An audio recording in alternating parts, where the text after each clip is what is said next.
What's going on, honkies? This is Dalton Good from the Let's Go podcast, coming at you with a special episode of Rowdy Reactions. But we're not doing a race today. We are recapping the big news today that broke. Kyle Busch, he finally made it official. It's been a long year of figuring out where is Kyle Busch going to land for 2023, and finally he made it official today.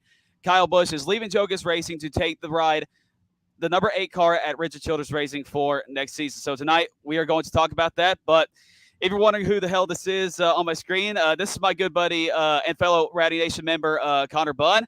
Connor, introduce yourself. How you doing, my man? Hey, what's going on, everybody? Thank you for having me on the show, first and foremost. Some of you may know me as the one who's in the chat for the entirety of the race for Dalton's Rowdy Reactions, most races and stuff. So honored to join you. Like you said, I'm a fellow Rowdy Nation member. I thought for a while I was a really big Kyle Busch fan, but then I met this guy and noticed that there was different levels to this. So once again, just appreciate you having me on. Yes, sir. Glad to have you on. I kept scrambling to find other Kyle Busch fans to be on this episode, and I thought, wait, Connor's a Kyle Busch fan. I keep forgetting about that. So that's why I brought you on, man. It's going to be a fun episode. We literally actually just met for the first time this past weekend in Chicago. So quick story. We sat next to each other in the Daytona 500 in 2020. Didn't say a word to each other, but then the very next week he finds me on Twitter, puts me on his old podcast, rest in peace, and and then we end up making a group chat with you, me, Dakota Rutledge from the Chair Game podcast, and then the Stock Car Spec Boys, Ian, Mike, and Nick. We've been talking every day ever since. It's became a brotherhood, and me and Connor just never met each other yet. And then finally, here we are doing a live episode together. We met in Chicago last week, and now we're going to talk about the Kyle Busch RCR news. All right, so yeah, it's been a wild ride, hasn't it?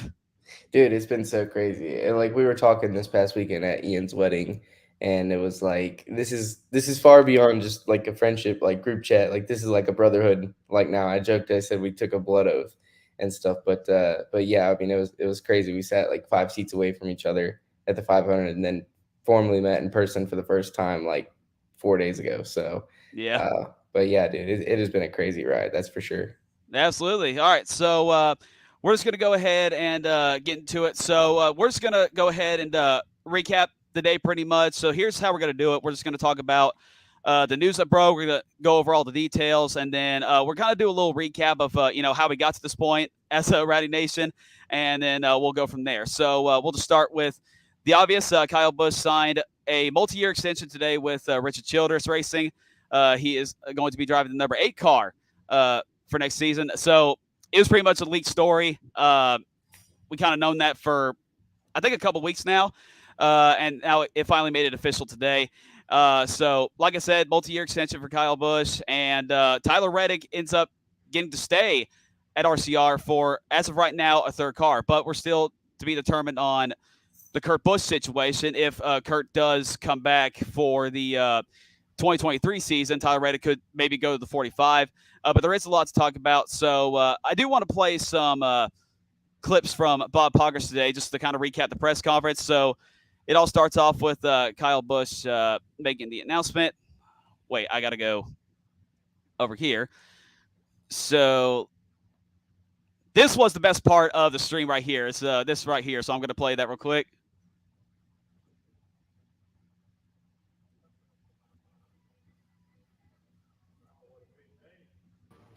It is a big day. Well, Kyle, the other week when we signed our contract, there was something I forgot to give you, which your signing bonus. So I got to give you your signing bonus. We home at lunch. Oh, man. Had to pause that real quick. All right, so for those of you that don't know, or if you're too young, so funny story how this all happened. Back in 2011, Kyle Busch and Richard Childress got in a fist fight. Richard put him in the headlock, punched him once, took his watch off, and punched him again. And he awarded Kyle Busch with a little Rolex watch. So it comes full circle. Yeah, this whole story becomes full circle because to my knowledge, at the time in 2011, I believe that incident took place. Richard Childress, when he walked up to Kyle and not only said, "Hold my watch," but handed his watch to grandson Austin Dillon. Yeah. So Austin Dillon held the watch as Kyle was getting plundered in the head by Richard. But there's so many there's so many full circle moments with this signing, right? So you got Kyle to the 8 and all the incidents in 2007 with the 8 car that led up to his, departure from Hendrick Motorsports and signing with Joe Gibbs. And then like we just touched on the beef with Richard Childress, and now coming back full circle and signing a deal with Richard Childress Racing that ends up being a multi-year deal. I mean, this is just it's not a day that I ever would imagine that would come for Rowdy Nation. I remember back in 2019, after we won the second championship, thinking like, wow, like, Kyle's going to be a Gibbs lifer. Like he's going to be like one of the only true ones who, have stuck with an organization for like a very long time. I mean, you got like Jimmy and Tony with Gibbs for a while, and then he went and did his own thing. And so I can't say I ever saw this day coming, especially him driving for Richard Childress of all owners. Yeah, so I want to catch up on some comments here. We got a lot of people joining in. Pretty much all of Rowdy Nation's in the chat tonight. Yvonne, what is going on? My man Billy, how you doing? Tony's in the house as well. Thanks for tuning in. My good buddy John. Yes, sir. I am very happy. We got Martin. I guess Christmas came a little bit early this year. And you also got Nick. Thanks for tuning in. So here's another thing I want to talk about. Very interesting that Kyle Busch's future teammate suggested this move. So, I mean, like I said, we had no idea that this was ever going to happen. Even Bob Pockris didn't think that was going to happen. I remember a tweet, I think about a month ago, about, there were RCR rumors for Kyle Busch, and we all thought, okay, it's just people just making jokes or whatever. Like, it's not serious. And Bob Parker said, even himself said, I doubt that's going to happen. But here we are. And funny how that all got started was because Tyler Reddick, out of nowhere just decided to go to 2311 in 2024. And Richard Childress was just shocked about it, didn't know that was going to happen. And Austin Dillon came up to him and just said, hey, why not put Kyle Busch in the car for next season? So I do want to play a little clip from Austin Dillon. This is his interview from Bob Pockris. Just want to get some quotes out here, so let me go ahead and get that. Richard and I, we had spoken in years past. Phone call, say, hey, how's it going? And we just started BSing a little bit about his, his options and stuff. I said, what about coming to drive at RCR? He goes, do you think your grandfather would want me? And I'm like, he just wants to win, man. He wants to run good, and all that stuff in the past is history. I mean, that doesn't matter anymore. And he's like, all right, well, talked about a couple of different things in the team and the opportunity he had in front of him. And he said, well, thanks for calling me. I said, well, man, for me, Kyle, one thing Kyle did for me when I was coming up in the truck series, we raced against each other a lot in 2010, 2011. He pulled me aside at Nashville one time when he was starting his Xfinity team, and he offered me a job to come drive for him. He said, would you be interested in driving an Xfinity car for Nationwide then for me? And it kind of blew me away because I've always been known as the only reason I got a ride is because of my grandfather. So he was one of the only guys to offer me a ride other than my grandfather. And I always remembered that about Kyle, even through the family stuff, the fight and all that. I always had kind of a soft spot because he offered me a job other than my grandfather. So when it came around to, working on who was going to drive this car, and I pushed for Kyle, and I thought he was the best free agent out there also. That he was still a free agent was kind of mind-boggling. So yeah, that was the way I ended the conversation, just thanking him. I was kind of surprised, honestly. Richard and I, we had spoken in years past, just in passing. But when Austin reached out, I was like, okay, well, we probably need to sit down and discuss something first. And it was fine. It was easy. It wasn't that big of a deal when we did. So just to feel wanted and to feel that they know who I am, what I am. I mean, the accolades speak for itself, and that I can go over there and I can help continue that, that build to the top and what I feel like they're already on a good path of. All right. So, yeah, I think that tells a lot right there. It's just Richard Childress was willing to just put all the differences aside and just go out there and win. So, very interesting comments from Austin Dillon over there. Interesting comments from Austin. And for Austin, this is huge because I think it's all, kind of, obvious that when Richard decides to step away from ownership and, maybe Austin down the line decides to hang it up, he will, take ownership of Richard Childress Racing. And this is huge for him because, he's the one who recruited Kyle to come here. And like he alluded on, Kyle was willing to offer him a nationwide ride in 2012 when KBM decided to go down that route. And that meant a lot to Austin at the time as well. I know I've always had respect for Austin Dillon, and I can't wait to have him, as Kyle's teammate. I think they're going to be great teammates together, and it is kind of crazy how it's all gone down and how Austin's kind of constructed all of this. Because who knows if Austin would have never reached out, Kyle may never thought he had a shot at RCR because of all the past stuff, and if Richard would want him, and for Richard, this is great for him as well because. Not only does he secure Kyle Busch, which is a generational talent and, who we may never come across again. There certainly will never be anybody in the sport who has won at all three levels like he has. But for him, it's huge because he not only gets Kyle Busch, that Chevy program gets better. Chevy as a whole, now you have Chase Elliott, Kyle Larson, Kyle Busch as your flagship drivers. And, you kind of replace that feeder system that Kevin Harvick provided with his truck team back in the day. Now Kyle Busch's truck team is going to step in there and kind of be that funneling system for not only Chevrolet, but for Richard Childress Racing. So I think both parties benefited equally out of this. Kyle was desperate for a new opportunity. I think this is good for him. He lands with a great team that's obviously had a ton of speed all year and who is contending for the next round right now. And you got a great crew chief in Randall Burnett that's obviously moving over with Kyle as well. So for all parties, it's great. And then, for Richard, he was up there on stage offering Brexton a contract and gave him $100 and signed it. So, he might have another Busch, lined up and ready to go here in about 12, 13, 14 years. So just a great deal all around for both parties. And even for Joe Gibbs too. I think all three parties are victors here. For Joe Gibbs, a lot of people are looking at it. Yeah, Toyota and Joe Gibbs Racing, they're losing their ace, their 60 home run hitter, as David Wilson said. But you also have a young stud coming in who, yeah, you're able to pay a little bit less, but you have mass confidence in, and the direction of, the future for you. And, like I just said, Kyle and RCR, good partnership going forward. So there's just all three victors in this, in my opinion. Yeah, so I'm going to read comments real quick. Yeah, Connor, you're getting a lot of support here. You're spitting. Cody. You're spitting. And, yeah, Dad has a little question here. So if you didn't know about the sponsors, apparently there is supposed to be an announcement on that soon. But, of course, there were a lot of reports saying that RCR sponsors are willing to give Kyle a shot.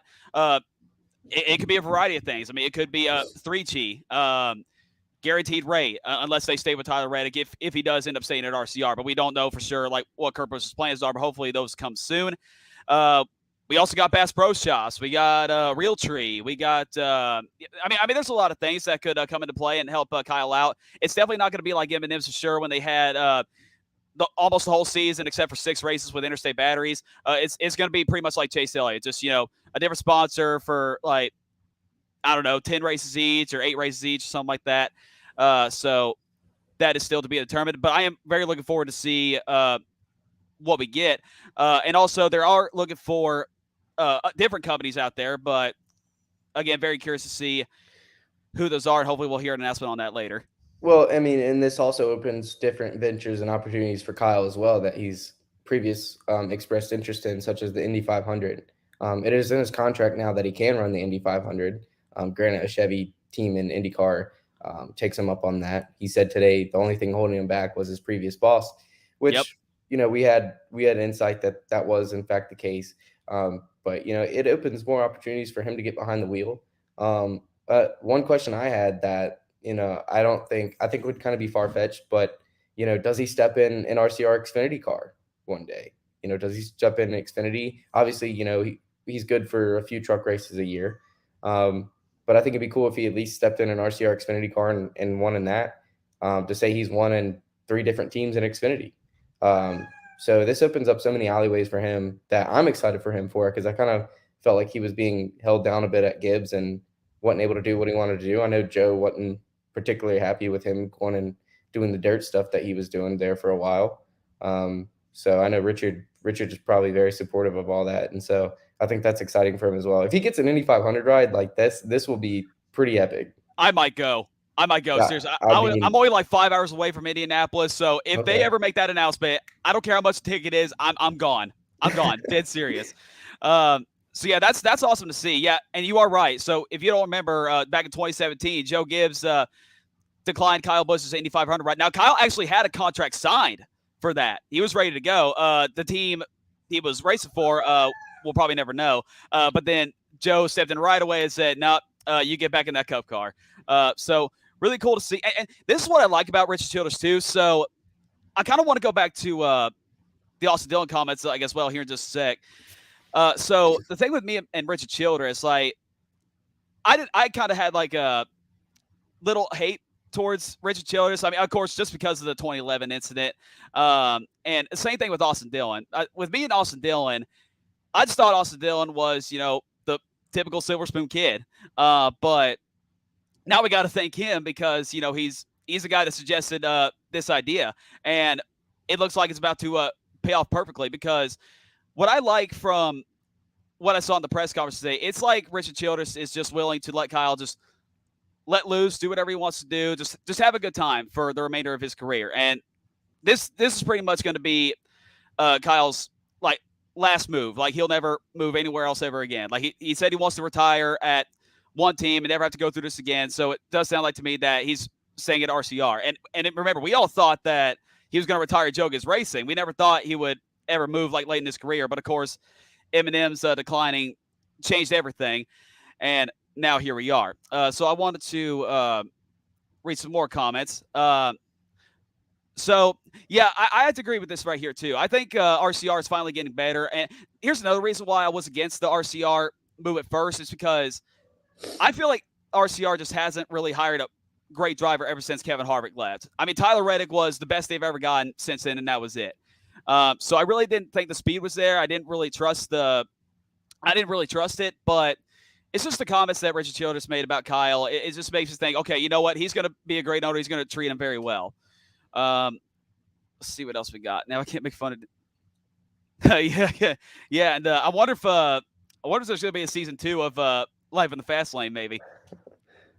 I don't know. That'll be interesting if because didn't they do a show like in 2019 with all like the drivers' wives? Racing wives. Kind of like, yeah, it was like the Real Housewives version of NASCAR. I know Whitney Dillon and Marielle was on there with Samantha as well, but I don't know. This is all just still kind of crazy to me. I never would have thought it would have been Richard Childress, and like you said, it was just kind of sus with Richard Childress because it seemed like there for a while he was just okay with being mid, and obviously we've seen Tyler Reddick this year has been anything but mid. Austin has a win as well, but you know what you're going to get with Austin Dillon. He's going to be a 9th to 15th place driver, and he's going to be contending for a playoff spot every year.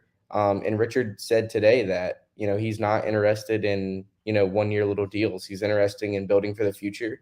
Kyle as well. He's interested for building not only for, his own legacy, but for his son's future, which is, he's obviously been very vocal about. And I think that's another factor in what's taken him so long to make this decision, because there's so many strings that he had to pull to be able to make this work, looking out long-term, not only for himself, his family, his employees, and his son's potential racing career going forward in NASCAR. So there's a lot that went into this other than, who do I want to drive for, and, how much money can they give me in my market value. So just a lot that's gone into it. But what Richard said today really impressed me, and I was excited for the direction of RCR from here. Yeah, I'm starting to get excited too. I mean, obviously, Kyle was going to build the race team, like no matter who he's going to go to, like whether it be colleague or Stewart Haas Racing or whatever. And I think RCR's future is looking very, very bright right now with this slam dunk hire. Yeah, so we've got all of Rowdy Nation dropping the 1. I'm probably gonna have to do that on my personal car here into the season.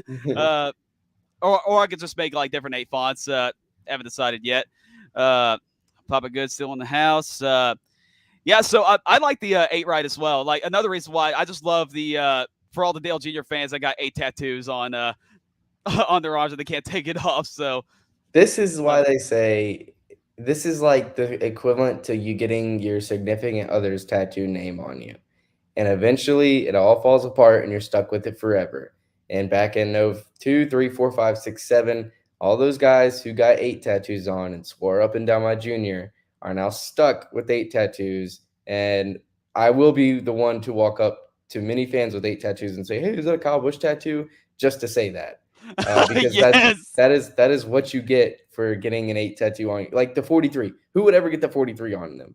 How many drivers has there been for the 43? A new fan could walk up and be like, "Oh, nice 43 tattoo. Is that Eric Jones?" You know, it's like probably not. It's for Richard Petty, but you never get drivers' tattoos on you. It's easier to do in other sports because you can kind of get the jersey font and at least the last name and stuff. But yeah, no, this is it's a no-go for everybody who has an 8 tattoo. It's a pretty sad day for them. Okay, Joe, this is hilarious right here. I guess we'll find out during one of their off weeks. Richard might be throwing it back with them. Depending on how they do next year, Kyle gets a couple wins. Richard might be there with them. If his hips can take it, we'll see. We'll see. Hey, we got Dakota in the house. What's up, Dakota? Hey, go Dakota. Let's see. Trying to catch up on comments here. Let's get another candy sponsor for Kyle. Kind of doubt that. I guess the best candy is 3G edibles. You know what I mean? Yeah, he went from the candy man to the Kush man. The weed man, right here. Yeah. Yep. yeah. Of course, we still don't know yet. I mean, a lot of people are speculating that maybe 3G will follow Tyler Reddick wherever he goes, whether it is the RCR car or he does go to 2311. Let's see. So yeah, as of right now, the paint scheme is black. I don't know if that means anything. I don't know. But I also love today how Richard Childress, so he did piss off a lot of Earnhardt fans today, like by comparing Kyle Busch to Dale Earnhardt Sr. I mean, a lot of people have admitted it. You know, Kyle Busch was as close to Dale Earnhardt Sr. as you're ever going to get. I was honestly shocked to hear him say that because, you know, just, of course, there will never be another Dale Earnhardt. I mean, we all know that.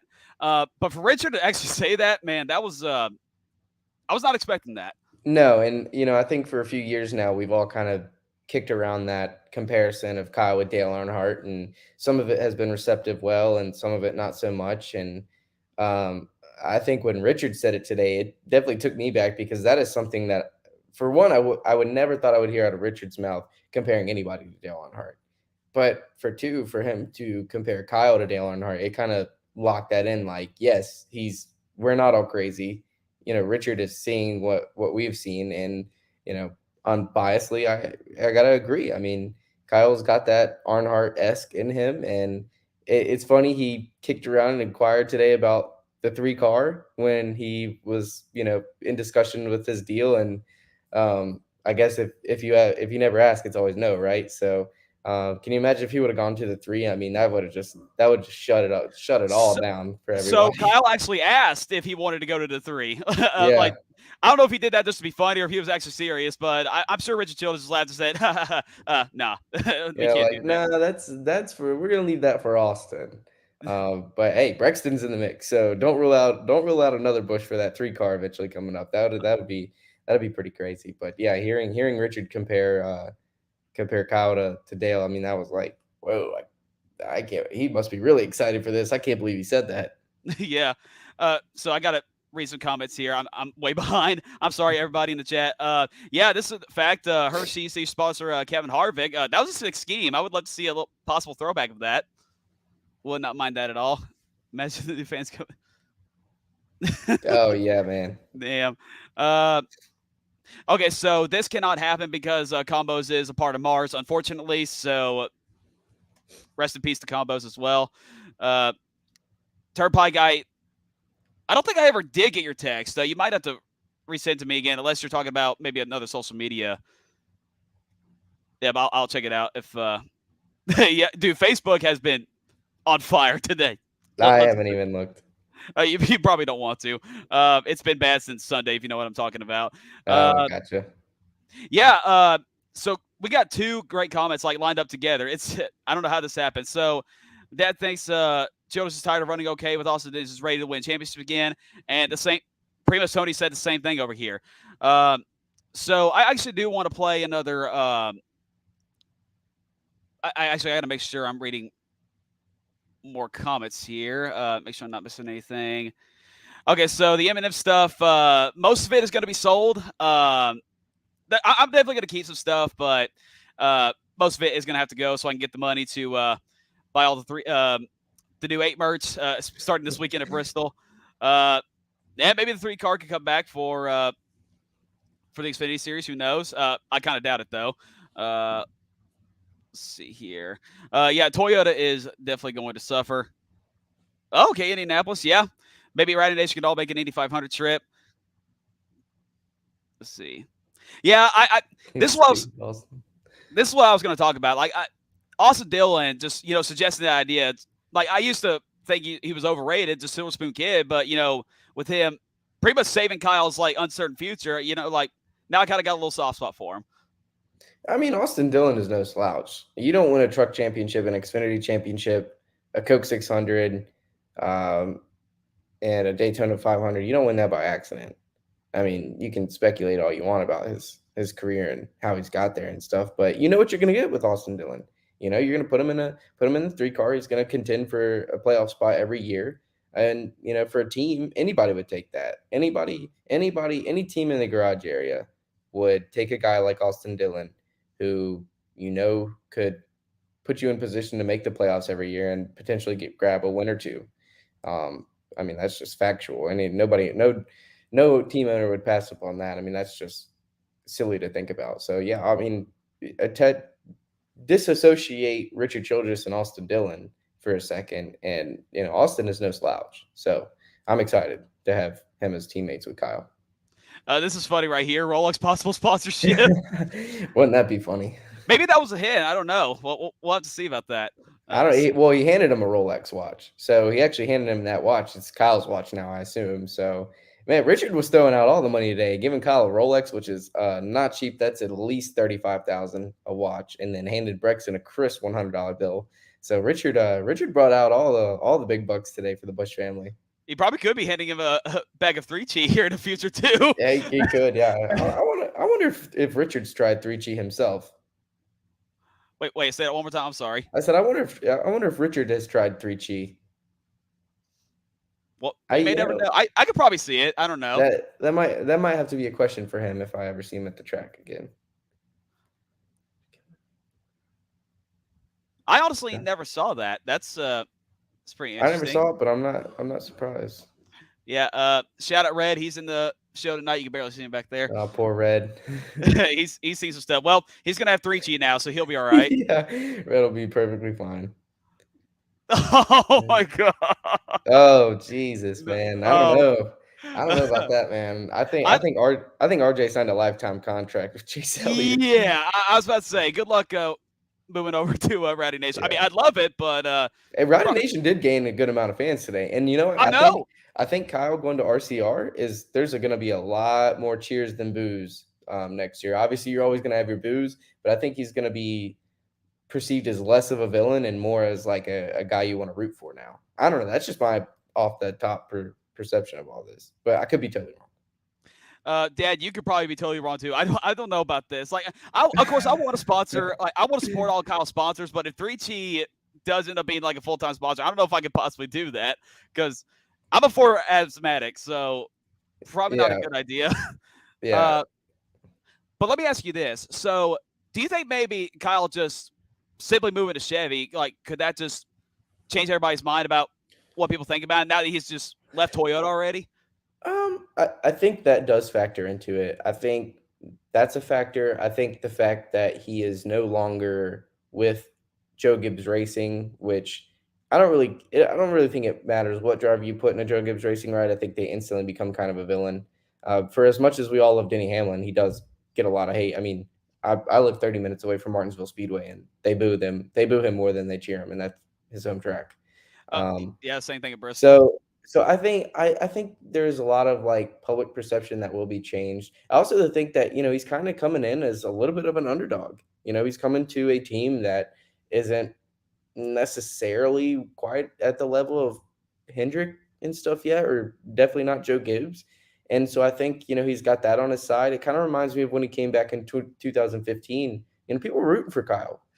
People were really on Kyle's side. And I think Kyle just getting a fresh start with a new team, a new number, new owner and stuff. I think, a lot of people are going to be like, okay, well, maybe it's time to give Kyle Busch a second chance. And if we see the same Kyle Busch who we all, or they all grew to hate and stuff than we do. But, Kyle's changed so much over the years. I just think being in the 18, the M&M car you were never going to shake that perception that he already had put in people's heads. So I do think the public perception of him is going to change, and I'm here for it.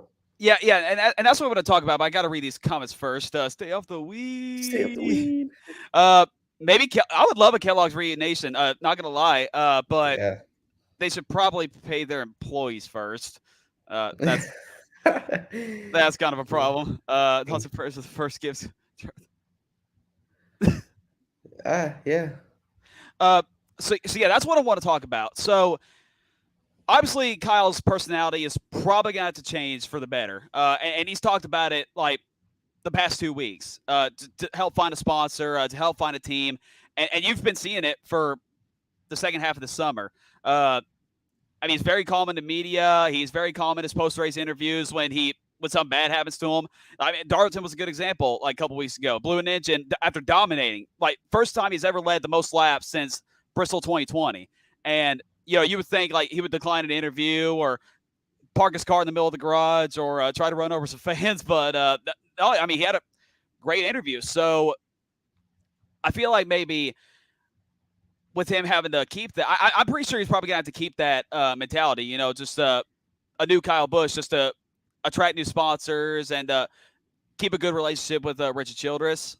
I've always said that Kyle is the most dangerous when he is happy and he's open to the media and he's carrying a smile on his face. We all see Kyle as this villain, and just from watching him over the years, for the last 16 years I've been a fan of him, when he's mad, when he's pent up with anger, that seems like when he makes the most mistakes. How many times have we seen something? He'll have a setback in a race, he'll overdrive it, he'll get mad, and then there he is spinning through the grass. I've always said when Kyle is the most happy, that's when he's the most dangerous. And, the second half of the summer, it hasn't gone his way, but seeing him more open to the media, joking around and stuff, that's the Kyle Busch that I've really morphed into loving. And I think if we get more of that Kyle, then he's definitely going to be more marketable. Sponsors are, he's going to attract more sponsors, and it's just going to be better for him all around. Excuse me. So, Dad, to answer your question, I do understand that. I mean, Richard Childress has he'll get on to his drivers if he has to, but personally, I feel like with this hire, I think they're going to get along just fine. I don't think if Richard was still mad over the 2011 incident, this would have never happened. I mean, it's kind of like the Hendrick thing, Hendrick fires Kyle Busch just because, all the races he went through that year. But that's way past over with. And still a lot of people thought he was going to be with the come back to the 48. That was the worst word ever. Richard is very much a no-nonsense guy, but you got to be careful with that because you can't take the stripes off a tiger. And Richard and Kyle have one thing in common. They're both winners. They're both racers. At the end of the day, they're chasing after a common goal. And Richard understands how Kyle is and stuff, and how he can get and stuff. And, Kyle knows how Richard is as the owner. I think it's going to be a really good partnership. Yeah. So I want you to give me some insight on this. So tell me all about Randall Burnett, because I don't know anything about him. I mean, I know he was Tyler Reddick's crew chief, but if you're a Kyle Busch fan, like, give me a reason to be very excited about this move right here.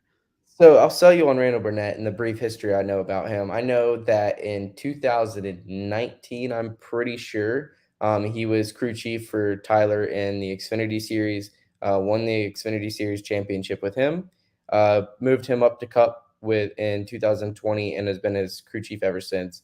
And Randall Burnett is a hands-on. He reminds me a lot of Adam Stevens. Very hands-on, very technical with the car, will get up under there and get his hands dirty. And you've seen what he's been able to do with Tyler. Him and Tyler have been a great combination.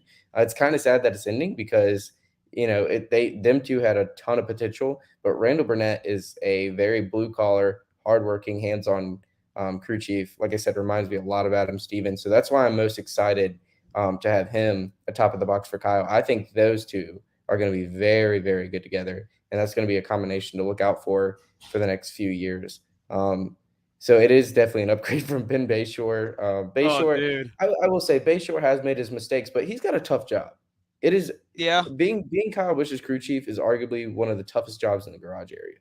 And so I think for what he's done for Kyle, and they may have not always got the results that they have wanted or they've been on track for, but Ben has been solid for Kyle. So although he is upgrading, Ben is no slouch. Ben will have another great opportunity coming his way.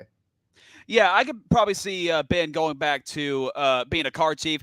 I liked him when he was the car chief. The crew chief, it's just questionable at times for me. Yeah, and another sad ending is Nate Bellows. So Nate Bellows has been Kyle's car chief since 2008, and he has been through all the crew changes with the 18 team. Usually when a crew chief comes in, they totally wipe the roster and bring in their own guys and stuff. And Nate Bellows has been there since day one, since 2008 with Kyle. So that's a little bit of a sad pairing that's going to go away. But Kyle's going to be well equipped with a great crew next year, I'm sure as well. Hey, look at this, Connor. You make us some good points tonight. I made a good I made a good decision. Yeah, I made a good decision bringing you here tonight. I appreciate it. All right, John, to answer your question, I do not know yet. You're probably going to have to ask Cody that question if you ever get a hold of him. I'm getting my tickets from the Elevator Crew, Bristol Motor Speedway, so I'm definitely going to try my best to sit with them, but I don't know where sorry to cut you off. You're good. So disappointed in myself. So a little backstory. My flight back from Chicago was supposed to be on Sunday, and I work technically this week on Saturday, and I'm off Friday.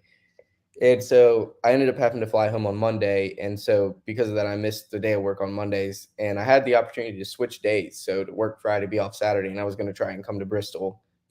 But being off yesterday, that kind of sealed my fate for that. So now I'm on for the rest of the week. And we're down people right now in the facility anyway. So it sucks. I won't get to see the 18 at Bristol one final time. That's the only – so I've been a Kyle Busch fan for 16 years, and I have only seen him win in person one time, and that was 2019 spring race at Bristol. I was there too. Yeah, and you were there. And so it sucks I won't be able to see the 18 at Bristol, but I've got a lot of races up my sleeve for 2023. I'm excited to see him in the 8. Yeah. So we got a funny comment. A lot of Dale Jr. fans want to forget about Lance McGrew. Oh, man. Poor Lance. Don't insult McGrew like that. Okay, so I know a lot of Rowdy Nation fans want a Rowdy Energy as a main sponsor for Kyle. Now, I would absolutely love that. Like, dude. The color schemes work. The red, black, and white, that's Richard Childress colors right there. I've seen so many comp sets of like all different flavors. And I was thinking, dude, this would be amazing. But unfortunately, if you look up Kyle Busch's pre-race press conference for Watkins Glen, you'll understand why that can't happen. It's kind of a long story. Basically, what he's saying is just, that company just got started like 2 years ago.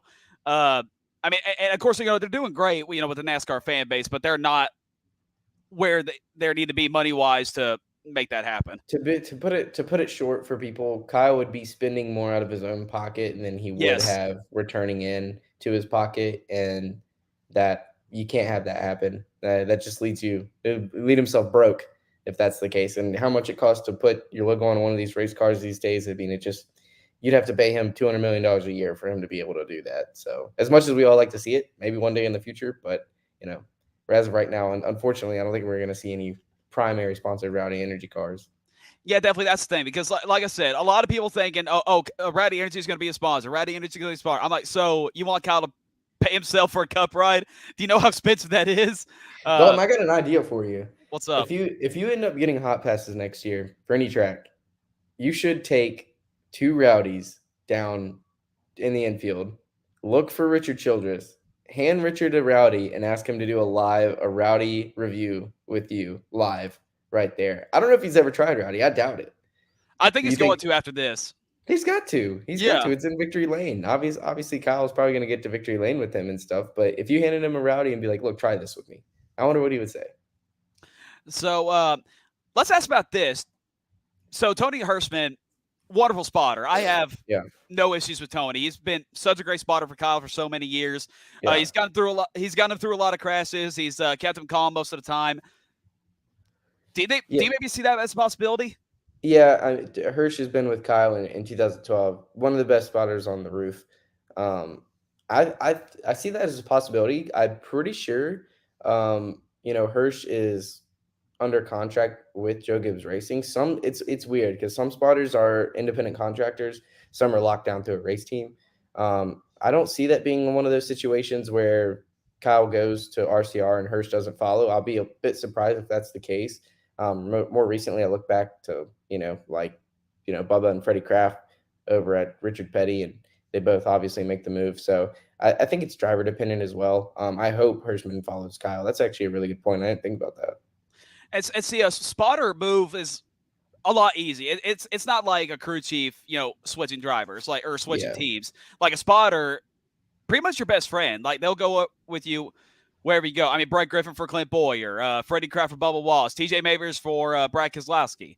So and obviously teams aren't afraid to just let spotters and drivers. Like look at last year, Logano let TJ Mavers walk mid-season and brought in somebody else. So I think it might be driver dependent too. Like if the driver's like, hey, I want this guy, then obviously they're going to get that guy. I don't think, obviously no sponsors or the team isn't like, we got this guy on contract for like 3 years. I think if that's the case, they'll let him walk. Yeah. So, Anthony, I appreciate you tuning in, my man. Turnpike, give us some hot passes if you can. You got the hookup to do that now. So y'all is in Connor both. Yes, we do need hot passes. Please. Oh, this is a good idea. I forgot Richard Childress has his own wine. That is true. And you know what? He's got that winery, Childress Vineyards. Every time I go down to Charlotte, I pass that place. And I've never been able to stop through there, but that place looks beautiful. So that would be pretty interesting. Yeah, they sell his wine at my Food City and my Kroger too. Like it's always got the number 3 on it. I'm not a wine guy, but you're speaking Mike Gamble and I's language there with the wine. Yeah, we had quite a few glasses on Saturday night ourselves. Do you think I might have to do like wine reviews? I think you should at least try the wine. I think you would actually like wine.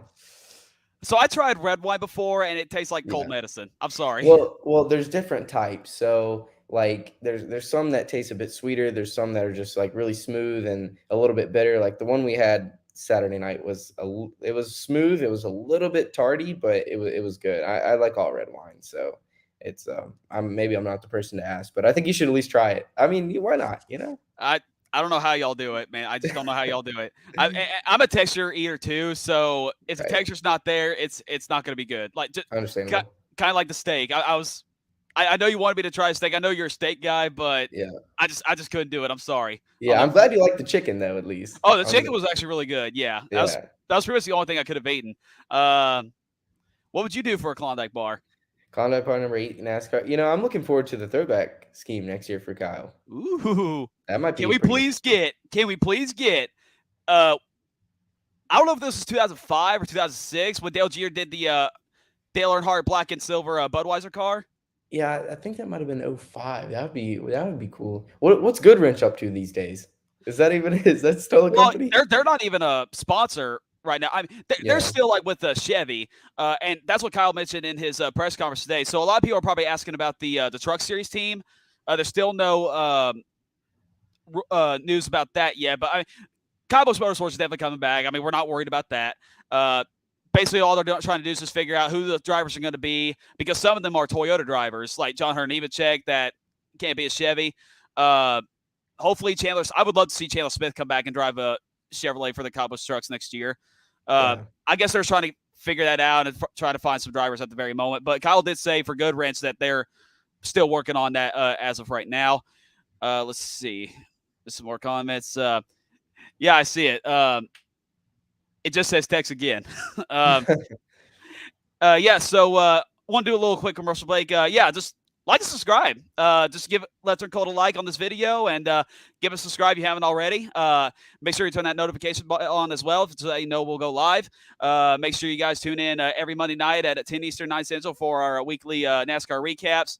Buy our merch at Let's Turn Cold Busch store. And I can't even speak. I want to meet Cody. I hear Cody is a fellow Hokie. He is? Yeah, so I would love to meet Cody. He called me out last night on the show, so I had to follow him on Twitter. and also, last but not least, join the Discord. If you go to Let's Turn Cold Twitter page, there's a link for the Discord in their bio. You just click that. Boom, you're in the Discord. The Discord is so much fun. That's the best way to interact with us. So if you want to talk to everybody in the call, except for Jacob, because he never logs on, just tune into that. Also, like Left Turn Cold on Facebook, follow Left Turn Cold on Twitter and Instagram as well. And again, last but not least, most importantly, just like and subscribe. That's all I want you to do. It's quick and easy, and it supports the show in a big positive way. Let's see. Yeah, I'm still the #1 fan, man. I don't care what anybody says about that. Drink some white out. Oh, okay. I can easily do this. Look at the next comment. Let's see. Hey, there we go. We're gonna celebrate. There we are. Red wine. Ooh, okay. Now we're talking. Red wine pizza, red wine steak. Yeah, it's very good. Right. Kyle's first. That's dangerous. I was about to say, do you think I should try this or like mixing it? Maybe not chug it, or I don't know how it would be if you mix that. I'll tell you, wine drunk is a different type of drunk though. And if you mix it with the energy drink, you might need a defibrillator. So I don't know. I don't know about that one. Okay, yeah. So I probably should listen to you on that. Okay, so it was 2006 where Junior ran the Earnhardt throwback. Yeah, that was a sick scheme. When Kevin Hart retires and Isaac Busch leaves. So this would be like marketing paradise right here. Yeah. Do you think maybe if Busch Beer does sponsor, do you think that could happen with Rowdy Energy or? I don't know. I see that's the thing too, is like they've got, you got Rowdy Energy and that's its own LLC, and then you got Anheuser-Busch, and I don't know about the crossover with that. Granted, they're not competitive alcoholic beverages, but the fact that they just are beverages, like you might run into that. My question is, if we're moving Ty up to Cup next year in the 18 or 54, whatever, maybe I hope it's the 54. And Kurt is still out there in limbo, whether he's coming back. Obviously, Monster is very heavily invested in Ty Gibbs, but they're also invested heavy into Kurt Busch. What does that do? Well, I mean, you already got in the Xfinity Series, Riley Herbst and Ty Gibbs sharing that, and there's 2 monster cars out there each race, and you can never tell who's who. That's true. That's true. I think Monster's going to buy in long term. I feel like Monster's like Bass Pro Shops. You know how they're with Martin Truex Jr. and then Austin Dillon. I think it's the same thing. For sure. Cody, I'm sorry I can't talk today. I always keep forgetting that. Okay, so if you're wondering why Jacob's never into Discord, this is the exact reason why. Maybe Helmut's mayo, even though I think mayo's disgusting. Oh man, Dalton's gonna have to try some mayonnaise. That's the most disgusting stuff. At least I don't mix coffee with mayo like Kentucky's quarterback does. Oh my god. Yeah, I'll never understand that. That's why Tennessee's gonna whip their ass next up. What is it that Saban said he has for breakfast every day? Like 3 moon pies or something? Like oatmeal cream? Yeah, he said he says he has like a cup of coffee and 3 oatmeal cream pies for breakfast every day. Who's the coach that mentioned like rat poison? Was that Lane Kiffin? Probably. That sounds like a Lane Kiffin thing. Yeah. Roush is back. Don't count Roush out, man. They got a year to get better. Christopher Buescher has been pretty solid. Christopher Buescher. Any chance your Vols could be at Alabama? Okay, well, I guess I'll take a break from this real quick.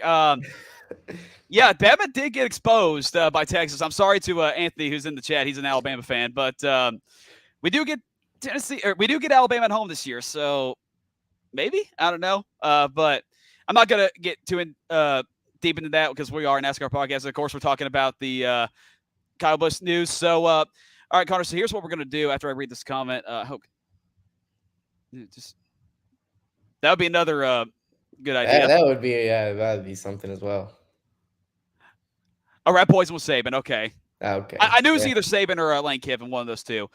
All right. So now what I want to do is kind of just recap how we got to this point, as Rowdy Nation. So it began by the worst Christmas present ever. The week of Christmas, we all get a lump of coal by a news saying that M&M's decided to exit the sport after 3 decades. Being, they started with Ernie Irvin, they went to Ken Strader, Elliott Sadler, David Gillen, now Kyle Busch, and they are out the door. So I remember that day. I was working. It was early in the morning, and then Nick in our group chat was the first to let me know. It was a tweet from Adam Stern, and I was heartbroken because I didn't expect M&M's to leave like that. I mean, because they've just been such a loyal sponsor for Kyle for so many years. I thought, and Kyle was winning a lot of races for him, and I just didn't think that they was up and leave like that. Yeah, and I felt like they were going to be like a FedEx type deal with Denny, I don't know if FedEx is going to stick around once Denny hangs it up or anything, but, you at least expected M&M's to be around as long as Kyle Busch was around. I mean, he's the candy man, and, everything he's done and everything they've afforded him for 15 years, you never would have expected that. It took everybody by surprise. But, even when that news was dropped, nobody in their right mind could have said, oh, well, that means Kyle Busch is leaving Joe Gibbs Racing. And yeah, and that's what we all thought. So my first reaction was, or a lot of people's reaction on Twitter was, well, who's going to sponsor Kyle? Is Kyle going to leave Joe Gibbs Racing? And I just sat back and laughed at all the people that said that, oh, he might not be at JGR. I'm like, dude, come on. It's Kyle Busch. Somebody's going to pick him up. Now, we're going to flash forward to April where it could have happened. So there were a lot of talks about a major tech company that was wanting to sponsor Kyle for only a 1-year deal, which I really didn't like. I think Kyle deserves a lot more than just a 1-year sponsor deal. But we didn't find out till July, thanks to Jordan Bianchi, that it was Oracle. So I never heard of Oracle before, but apparently they're like a major tech company based in Austin, Texas, I believe. And they decided, so really Kyle Busch just refused to take a pay cut because, I mean, he's one of the highest paid drivers. I don't blame him.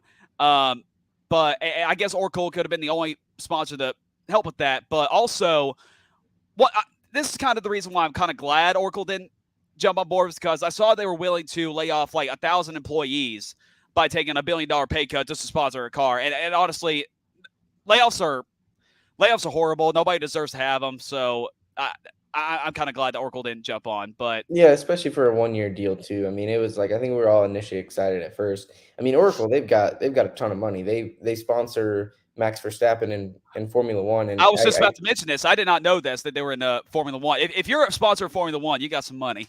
Yeah. So think about what it costs for about 5 to 7 primary sponsorships for a race team in NASCAR, and that's probably about what it costs for one slab of sponsor on an F1 car. So they definitely got all the money, but I kind of am glad that deal fell through. Yeah. So, see, after that, I don't think that Joe Gibbs or David Wilson really tried after that fell through. So I think that was just the beginning of the downfall. I mean, I think that we're going to try to get Oracle and just be done with it, but I think with Kyle, wanting like more money, and then I think they banked too heavy on Oracle, and they were like, okay, well, we finally got that big fish in the sea to bite. And once that didn't happen, it was already April or later in April, and Kyle was asking for X amount of dollars. Joe was only able to give him so much, and let's not forget, Joe did slide him a contract. Yeah, it wasn't the number Kyle wanted to see.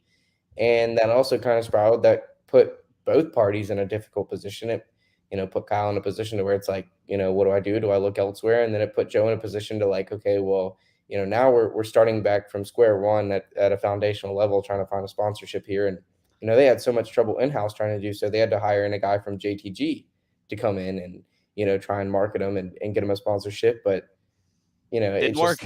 The stars didn't align for both parties, and eventually Gibbs just had to say, we're out. Yeah. So, and then after that, like I said, I think it was just like, I think that was it. Yeah. I really didn't think they were going to ever. I mean, Kyle still wanted more money, but then finally in late July, he came out and said, okay, here's the white flag. I'm going to take less money to stay at Joe Gibbs Racing or anywhere. Yeah, by that point, the writing was on the wall, and I think I think once it hit July, it was a moonshot. Whether Kyle, I mean, it was going to take unprecedented strings to be pulled for him to be able to come back to Joe Gibbs. And plus, once Ty got in that 45 for a couple rides, I think Joe was like, all right. So this is where the Joe Gibbs trashing is probably going to begin. So you would think that after Kyle admitted that, okay, I'll take less money to stay, you would think that, okay, you want less money? Okay, let's go ahead and get a deal done right now. There was never even an attempt for that. No. I mean, like I said, at that point, I think for both parties, or not Kyle's, because Kyle was kind of like, okay, well, I think Kyle kind of like rested on his laurels and was like, okay, well, if this is going to happen with Joe Gibbs Racing, I'm going to have to sacrifice the amount of money that I feel like I am worth. And I think at that point, it was just too little too late for Joe. I mean, I think he'd already got a peek of what, Ty could be in the 18. And I think organizationally they started to look in a different direction. And, I think Joe Gibbs was slowly turning in that direction beforehand. But they were just kind of still waiting it out to see if a sponsor would come in and say, hey, we'll sponsor Kyle Busch. We'd love to. But I think at that point, once Oracle backed out, it was like David Wilson, Toyota, Joe, they were all kind of slowly turning away. And, like Kyle said today, that, there was a time that he was told the 18 was no longer an option for him. So it wasn't like, as we all kind of believed and was told in the media that, yes, JGR is still an option. He was told that, look elsewhere. So this is definitely the perfect time to talk about Ty Gibbs then. So it's just funny, like how all that came together at like the same exact time all at once.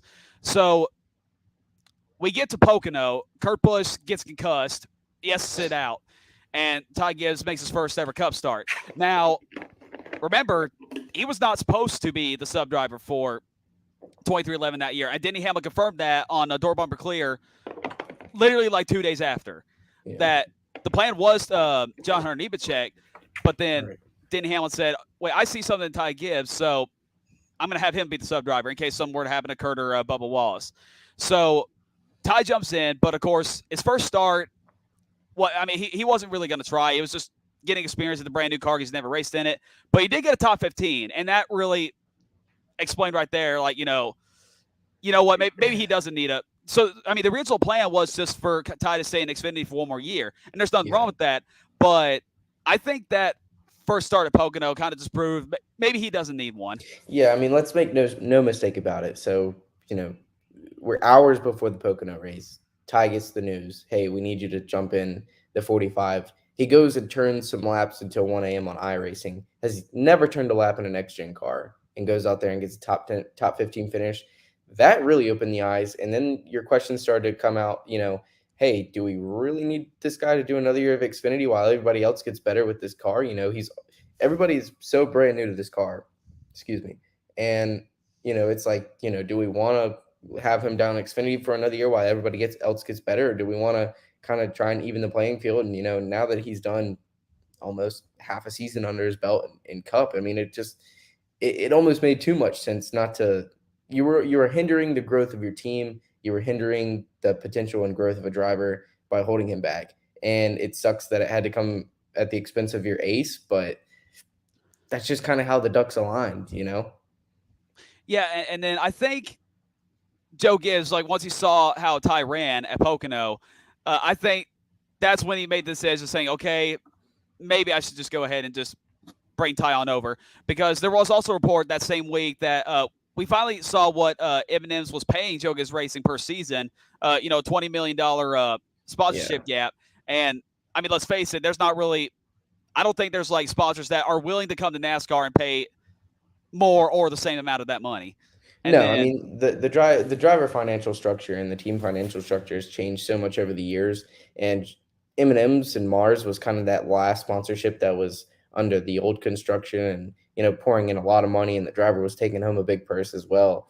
And, with Ty, not only can you bring in a young talent, but you can also pay him significantly less than you would have to pay Kyle Busch. And that, you factor in the business aspect of it. And, obviously the ties, Ty Gibbs, Joe Gibbs, and stuff like that. Who else was it going to be? And so it really, like I said, all just kind of made sense for all three parties that were involved in this. And, had Ty not stepped in the 45, are we sitting here today? Like, who knows? We'll never get those answers. But I think just how everything has aligned, it's just been like, it just makes too much sense not to do. Okay, so now let's just get to it. So for those of you that don't know, Connor is like a big Ty Gibbs fan. And I like Ty Gibbs too. But I just have a problem with bringing your grandson in, or just saying, like, screw the best driver we've had in 15 years that gave Toyota their first career win, their first championship, and you basically give him the boot just to bring your grandson. Now let me be clear on this, okay? I have zero issue with Ty Gibbs. Like, I like the kid. I mean, he's good. He's good. Nobody can deny that. And again, he doesn't need another year in Xfinity. I think he's cup ready. And it's just my problem is, and Joe Gibbs, like, if you want to bring your grandson over, that's fine. I mean, I understand why, but it's just, I don't know. Like, and this definitely has something to do with it right here too. Martin Truex Jr. wanted to where'd the comment go? Am I behind? I probably am. Yeah, right here. So Martin Truex Jr. We thought he was going to retire. I mean, he wasn't having fun in the Gen 7 this year, but National Weekend comes, says, hey, I'm coming back. And Martin Truex Jr. still hasn't won a race this year. Right. There's about 4 drivers who have affected all of this, and it's been Tyler Reddick, Kyle Busch, obviously, who's at the center of all of this, Martin Truex, and Ty Gibbs. Like, that, and between those 4 drivers and many teams, like, that has all affected this. And you do make a valid point with, being a little salty. Kyle Busch fans deservingly should feel a little salty towards, I would say, more towards Toyota than they would Joe Gibbs, because, like it was reported in Bianchi's article, Kyle had an option for a multi-year deal with 23XI, and Toyota shut it down. So it's like, should we be mad at Joe Gibbs Racing? Should we be mad at Toyota here? And so, but regardless, Kyle Busch fans have a right to feel a certain way. Me, I'm a little bit indifferent just because I'm excited for all parties, and I think it makes sense for all parties. But I do understand, your point with Ty Gibbs. But like you said, Ty Gibbs is good. It's not like Ty Gibbs, and take this as you will, I hate for this to sound like a knock, but Ty Gibbs is not a Ty Dillon. No. He's not someone who's running mid-pack at Xfinity and who's just his last name is getting that ride. Ty Gibbs, let's make no mistake about it, this kid is going to be the future of NASCAR. Like, I mean, that's just clear as day, in my opinion. And so, it does suck, because I do remember, like, around last year, maybe towards the end of last year, Ty was on Stacking Pennies, and the final question to him by Corey was, okay, Nick, in the next 2 years, do you see yourself driving the 11 or 18? And I was like, you're smoking crack. There's no way that anybody, like, you're going to have to wrestle that 18 away from Kyle Busch's cold, dead hands. Like, nobody's getting that ride until Kyle says, okay, I'm done and stuff. And to be fair, I didn't think it was the 11 either. If anything, it just made too much sense with Martin, because Martin was so on the fence and stuff. And, seeing all that go down, it sucks that, it's Kyle's ride that had to be sacrificed for it, had to be the sacrificial lamb. And, he's probably only going to do one more year. And if that was a case of Martin walking away, we probably wouldn't even be sitting here today. And listen, and I'm excited for Ty Gibbs. Like, he's going to light it up in the Cup Series this year. There's no doubt about that. I mean, Rookie of the Year confirmed. I mean, absolutely. Yeah. They should give him Rookie of the Year this year, okay? Yeah. For what he's done in stepping in that 45 ride. Yeah, exactly. And like I said, I don't have a problem with Joe Gibbs, wanting to help his grandchild out. That's fine. But I just don't know if it was just worth that. I just feel like Joe Gibbs might suffer a little bit. I mean, Ty Gibbs is going to, like I said, he's going to light up the Cup Series. What does Joe Gibbs do after Martin leaves? What does he do after Denny leaves? I mean, Martin and Denny don't have long. Yeah, well, if you're Joe Gibbs Racing, you find yourself in a bit of predicament that Hendrick, found themselves in a number of years ago, where you had an aging Casey Kane, an aging Dale Jr., Jimmy aging, Jeff just stepped out. And so make no mistake about it, Toyota, Joe Gibbs Racing, they're going to have to go through some big changes. And Toyota, in Joe Gibbs Racing, there's been flaws in their system. Yes, it has worked. yes, they are a top team who wins a lot, and they will probably always be there, but there are flaws in their system. We've seen the funnel system for Toyota screw them over. We let go of Joey Logano first. We let go of Eric Jones a little prematurely. We replaced them with Bell and with solid drivers, but there is flaws in their system. And Joe Gibbs is probably going to go through a big overhaul here in the next 3 to 4 years.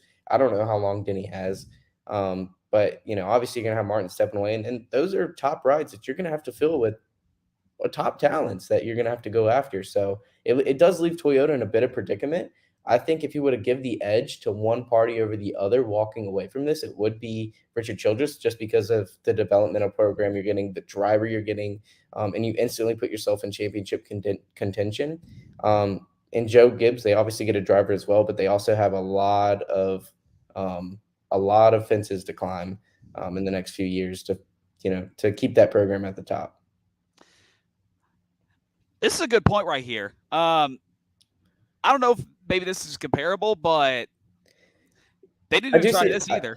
I do see what they're saying, but you got to remember Rick Hendrick's probably got more money than anybody in NASCAR history, and can single-handedly fund a car out of his own pocket. Joe, it was a little frustrating to me at first because we've seen in the past Toyota be Eric Jones' primary sponsorship for a number of races. It's like, okay, well, why can't TRD be slapped on the side of Kyle's car and stuff? So I think that's where it ultimately came down to Toyota wanting him or wanting to let him go. And, from the reports of Bianchi's article, which is pretty reputable, Toyota at that point was just like, I think we're just going to wipe our hands clean of you. I do like this too. Kyle Eminem's leaving at the same time. Ty gives his own identity.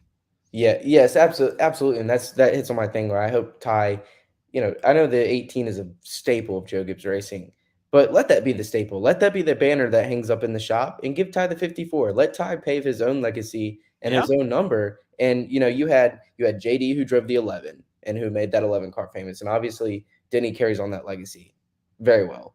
And you had Dale Jarrett, Bobby Labonte drive the 8, JJ Yaley drive the 8.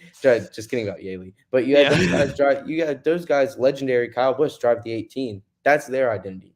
Put that in the banners. Put that number away. Stock that away. Let Ty come in and pave his own path, and let him be that new banner in Joe Gibbs Racing with the 54. So, I think we need to ask about. Let's see here.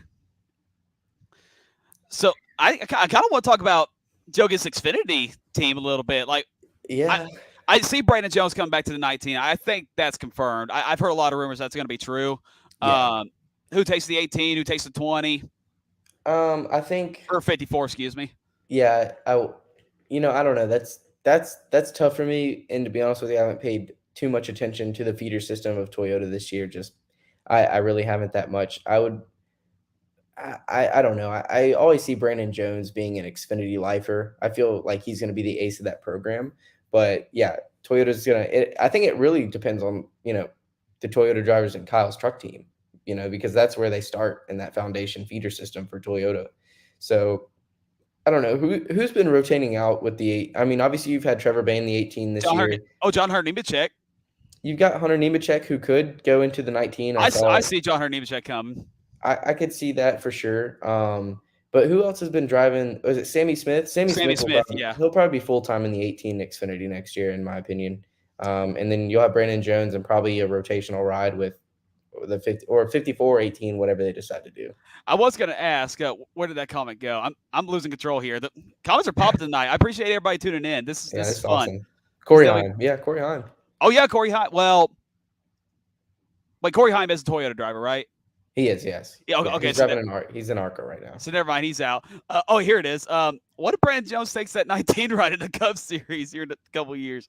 Honestly, I could see that happening. Like, if the money's there, if Brandon's ready, I could see it happening. But I would give the nod to John Hunter before I would give it to Brandon. I see one comment up here. Sorry, Gibbs is a March. Yeah.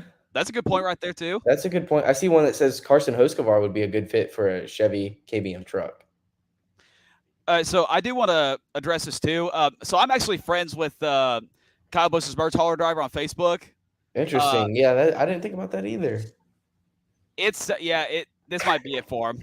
Dang. He's the one. So Chase is going to be the only driver with his merch hauler? By reading his post, yeah. I mean, I think he will be in the merch hauler. Like, he'll work like whatever, but it will not be his own. Mm. But yeah, I hate that sad. for him too. Yeah, because That's sad. That's one thing us Rowdy Nation members held on to dearly. Yeah, isn't it crazy how there's not that many drivers that have their own merch haulers like they used to? Like, everybody's just fit into one big team. It's whittled down to probably going to be just one, Chase. This could be interesting. That's what I saw too, and that could be. Who's he with? GMS right now? No, he's with. No, it's a Nice. Nice. Yeah, he is with Nice. So I don't know what his contract looks like. That might be tough to wrestle him away.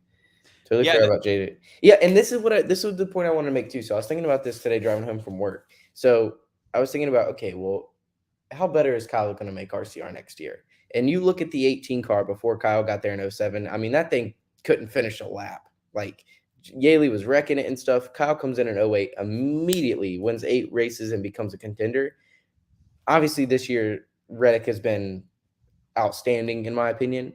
But it's interesting to me to see how much better Kyle's going to make that car in that team. I mean, obviously, he's a better driver than Reddick, but, look what he did with the 18 car from 07 to 08. So the potential's there. Even Bobby Bonnie struggled like late in his career in the 18 car. Like, after that championship in 1999, or was it 2000? I think it was 2000. 2000.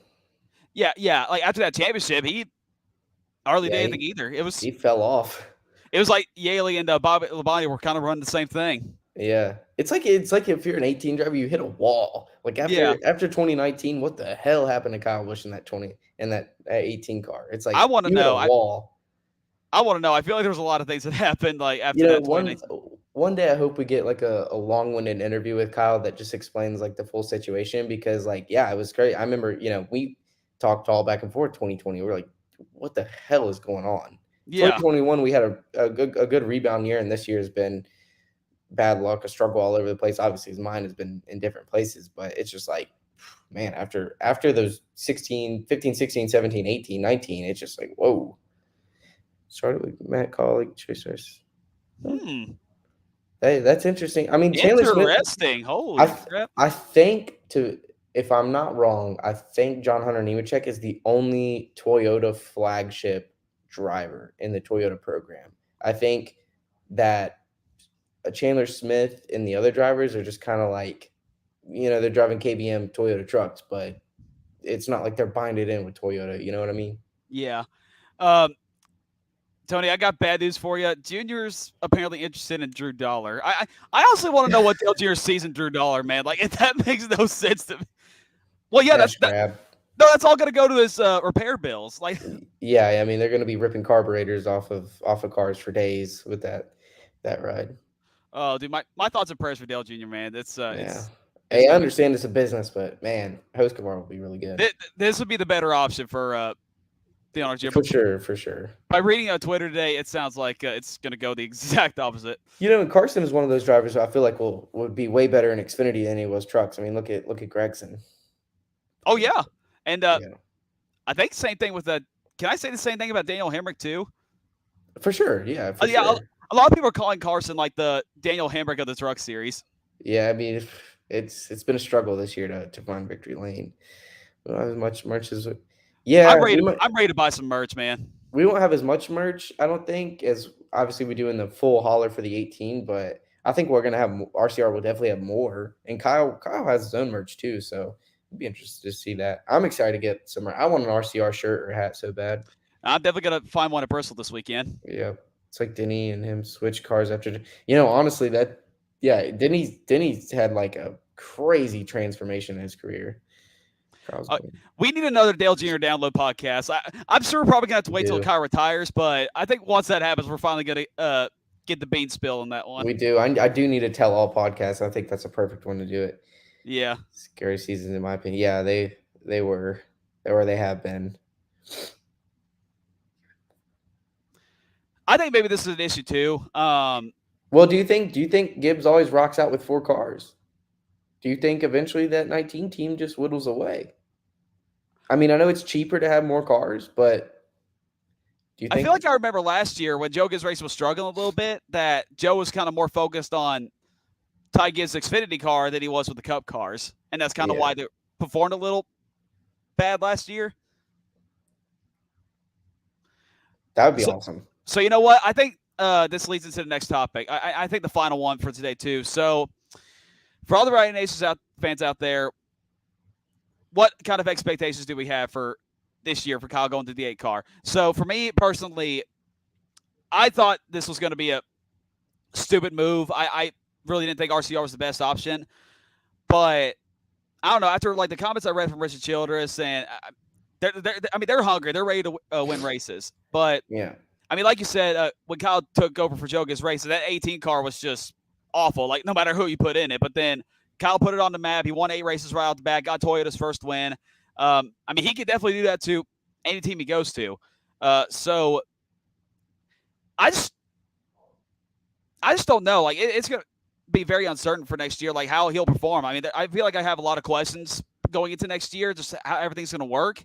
But I feel like leaving Joe Gibbs Racing now and, being with a new team, I feel like having a lot more freedom, it could help out. And reuniting with Chevrolet too. Yeah, initial thoughts is I think it wouldn't surprise me to see Kyle struggle a little bit early. Obviously, get his feet wet with a new team. It might take some time to really click with Randall and stuff.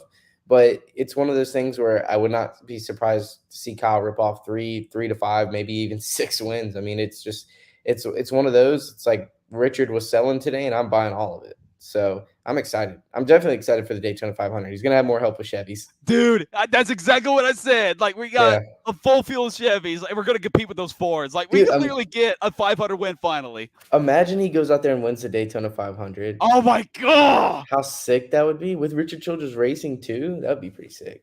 Dude, man. I hope it's on the 20th try, just to piss off the Earnhardt fans even more. Oh, man. I didn't even think about that. And Mike Joy has the same damn call that he made. I mean, it would only be fitting, right? Man, please. Give it to me. Give it to me. Kind of that cheddar scheme. Do you like cheddars, Dalton? Meh. I don't think about that. Like, Cheddar's potentially being a sponsor. So 2 to 3 wins, I can see that. 2 to 3 wins. I think that's realistic right here. I want Kyle to get back to his typical 4 to 5 wins a year type of deal. I mean, we haven't had that since 2019. Yeah, it's 1 to 2 now. So yeah, and I'm interested to see what tracks they're good on at next year too, because you've seen RCR and the 8 team in particular have been an ace on the road courses this year. They've been passed everywhere. I was about to say the road course program's gonna be better. Yeah, they've been an ace on the road courses, so hopefully they stay that good on the road courses and improve the short track and mile and a half. I mean, the mile and a half program has been great too. I mean, look at Reddick this week; he did really good until he hit the wall. I did not hear, so I forgot to listen to DBC. I listened to DBC, but I must have missed this. Huh? They expected Sammy Smith to JRM. Interesting. I really don't want 2 wins though. I want more. I'll be happy with 2 to 3 wins. I'll be happy. 3 wins, round of 8. That would be cool. Really, just don't go. I mean, that's cool. Really, just don't go winless. That's all I got to say. Yeah. Let's see. Is he gonna go on a heater? Yeah. Maybe. I'm hoping. I probably got to stop Ty Gibbs, but yeah, you're punching up a tree of 4 solid drivers there. Yeah. Been better than the 18 this year with Kyle. I mean, honestly, we can't the clash. Yeah. We thought Kyle was the ace of the field, and Reddick went up there and took the pole from him. And Kyle said today in his interviews, he was like, "That kind of caught my attention." That's what I was going to mention. Yeah, like Reddick took the lead from Kyle, and then Kyle was like, "Oh, okay." And then unfortunately, Reddick had some kind of random part failure, like in the middle of the caution, just stopped in the middle of the track. But yeah, he was one of the 4 drivers who dropped out under like that first caution. I did a live reaction to that. I was like, "What is going on here? Like everybody's falling apart." Right. I didn't think about this either. Not off to a good start. ECR Hendrick motor. I didn't think about that either. But that alliance has been obviously very good for Richard Childress since they combined together. Big 1998 vibes coming. Feels like 98. Feels like 98, baby. It feels like go balls. Let's see. Yep. Yep. Yeah, I'm definitely more excited for the super speedways as well. Like Kyle finally won't be outnumbered because he had a big problem of getting shuffled out, teammates Yeah. not working with him. I mean, Denny Yeah. Hamlin just does whatever he wants to do. I mean, Denny Hamlin's like the best super speedway racer of the whole Toyota bunch, and Bubba Wallace too. But Kyle Denny's so good everybody will work with him. Kyle, I think for Kyle for Super Speedway, it's been more bad luck than anything. He's found himself in some pretty good positions at times, but he's just been nosed into the fence it's not been pretty. 2-3 minutes of safe bet. I hope this goes. Yeah. We just got to check that off. That's it. 500. Imagine he goes up there, Indy 500, wins it. Indy 500 Coke 600 double, please give that to me. That's tough. 25 years, okay. So stars may align. When's your chip next season? That would be. I hope you're right. Time. I missed it big time this past offseason because I was like, watch Brad go out there and win the chip in the 6. Oh my god! I really missed the mark with that one. So I'm not gonna make any champion. Don't you think? I'm not gonna make any championship predictions for next year. Yeah, probably a good idea. I mean, I expected Brad to have a decent year, maybe too. But dude, Rouse has got a lot of work to do. A lot of work. Way too much work. This is another question I want to ask. Do you think Kyle Busch is going to get back to his championship winning ways? Championship winning ways, to be honest with you, I think you put Kyle in any ride and he's a championship contender. There's a lot of factors that goes into winning a championship nowadays. I could see him getting a championship with Richard Childress Racing. I don't know. Do you know how long his deal is? I know it's like a few years, but they said multi-year. Multi-year's like what, 4 years? Yeah, like 3 to 4 years is what I was thinking. I think through 25 was the number that they threw out today. But, if they just keep getting better and better and Richard Childress keeps getting better and better, I could definitely see him in grabbing another championship. I don't think he's done winning a championship. I think he's got like one more. Yeah, I still think that Kyle's going to stay at RCR for the rest of his career. I think this is it. Never moving again. Too much gray hairs expended this year to ever do that again. Yeah, so... Oh, didn't mean to push that. So I guess before we call it a night, just like, what are your thoughts on just like the whole situation? Like, do you think it's just a win-win for everybody, or? Closing thoughts. I think it's a win for each party involved. I think Toyota walks away with what they lose versus what they gain. I mean, I think it's pretty fair for them. Gibbs, obviously, Joe gets his grandson to ride, and Kyle gets a new opportunity with a great team, and Richard gets a truck team out of it as well, and a feeder system, and obviously a generational talent, Kyle Busch. So really, I think all parties win in this. I think it's been a good day in NASCAR, a good day as a Kyle Busch fan. There's obviously a lot to be excited for, and I know we are for 2023, and I'm super excited to see how this all pans out. I'll tell you one thing, I will be pulling for the 3 and the 8 for the rest of the season, a little bit harder than I usually do. So, man, I'm excited. Actually, you know what? I'm not ready to end it yet because Billy brought this up. We got to talk about this just a little bit. So, what happens to Tyler Reddick? So, in my opinion, I think Richard is playing hardball here. There's 2 avenues that I want to discuss with this. There's one where Richard says, he wants to keep growing RCR, open up a third car. He hit on the longevity aspect of his race team and where he wants to go with it. So opening up a third charger would make sense, even if you're putting Reddick in it just for 1 year. As much as I don't know how much sense that's going to make.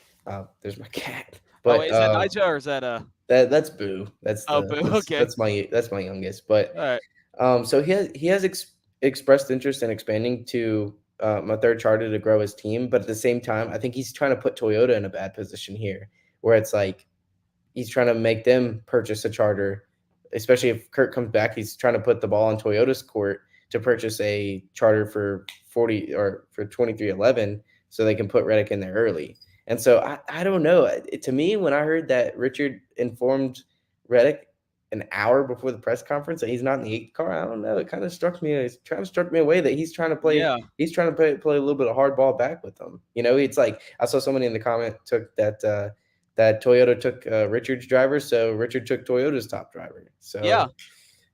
I don't know. I think that's interesting, but I think ultimately he wants to grow RCR, and I see them getting that charter from the 77. So here's my theory here. First of all, I hope to God that Toyota's not pressuring Kurt Busch into making a decision. No. I mean, Kurt Busch should make a decision, but he doesn't need That to should be be pressured. entirely up to him. That Yeah. shouldn't be. You shouldn't bring the finances into that. I mean, his health is obviously the most important first and foremost. So, but very curious to see what happens to Kurt Busch. I mean, definitely he's done for the season, but I would love for Kurt Busch to come back for just one more year. I feel like he has one more good year left in him. I just don't want him to go out like Ernie Irvan, Yeah, like especially after everything we've seen Kurt go through and how he's rebounded his career. I don't want to see, the last bit of Kurt Busch I've ever seen was him backing it into the fence and qualifying at Pocono. It's not the way I want to see it end. So there is a charter at least. So there is a third charter. It's for Tyler Reddick, but he's not saving that car yet. I mean, they're not. It's not completely confirmed yet. Like they're not. He said Reddick will be there in 23, but they have yet to purchase a third charter.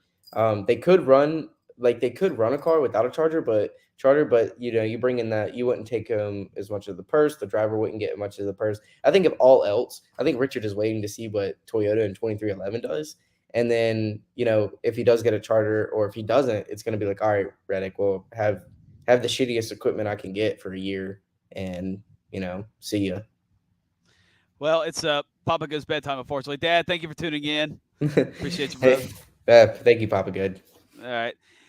And, okay, so, but here's what I'm going to say. So, I'm predicting maybe that, I hate to say this, but I just don't think Kurt Busch's situation sounds good, to be honest with you. I mean, it would be sad. I would hate for him to go out like that. But, if worse comes to worse, I think they do keep that third charter if they did indeed buy it. And they just go ahead and bring Austin Hill on over for the 33. Yeah, I mean, obviously Austin Hill is up next in the Xfinity for Richard Childress Racing. So to me, it's like, why waste any time? Like, why should we waste any time? I get Reddick has been a great teammate, great driver, great person. He's given you a 2-year notice before he's going to leave. But, as great as that sounds and as good as a person you can be, there's an unfortunate business side of this. So it depends what route Richard wants to go down. And he doesn't seem too enthusiastic when talking about Reddick either. Yeah. I can definitely tell. And yeah, this right here is just. Yeah, Kurt is. That's just the thing. Yep. Yeah, and I mentioned earlier, 4 drivers, really factored into this, but really 5 with Kurt. Kurt threw himself into the mix because that really, up until Kurt got hurt, 2311 was kind of off the table. That's right. Give Bristol dirt with the 8 car. Yeah, I know. Yeah. But how ironic is that Kurt Busch's concussion just like it's just mind blowing that it just created all this pretty much. Yeah, dude, this season has been the wildest, and this silly season been the wackiest. I mean, this is kind of like, to me, we'll look back at this and be like, this is major. Like, this is a major thing that happened in NASCAR. Not something we all expected to see, and it's just been so stressful and mind-boggling for all Kyle Busch fans. It's just like every week it seemed like there was a different venture that we thought he was going to go down and different options. I mean, it's just been like, geez, I just want to get this over with. And I think that Kyle's got it over with. I think, hopefully he advances into the next round after this weekend. Thank God, we're going to Bristol and stuff. But I'm going to have a heart attack at Bristol, dude. I'm not ready. Yeah, but if there's any track I want Kyle Busch on, like 1 or 2 point below the cut line, it's definitely Bristol. I think this race is tailor-made for Kyle Busch. So this is going to be the most emotional Bristol night race I've ever attended. Like, first of all, it's the last race I ever get to see the 18 M&M's car. It's the last time I ever get to see Kyle drive a Toyota. He's 2 points below the cut line. He just signed a big contract with RCR this week. It's just. This is like Hail Mary, like do or die, for you. Like Phoenix is going to be a pretty emotional day. It's going to be like, I know.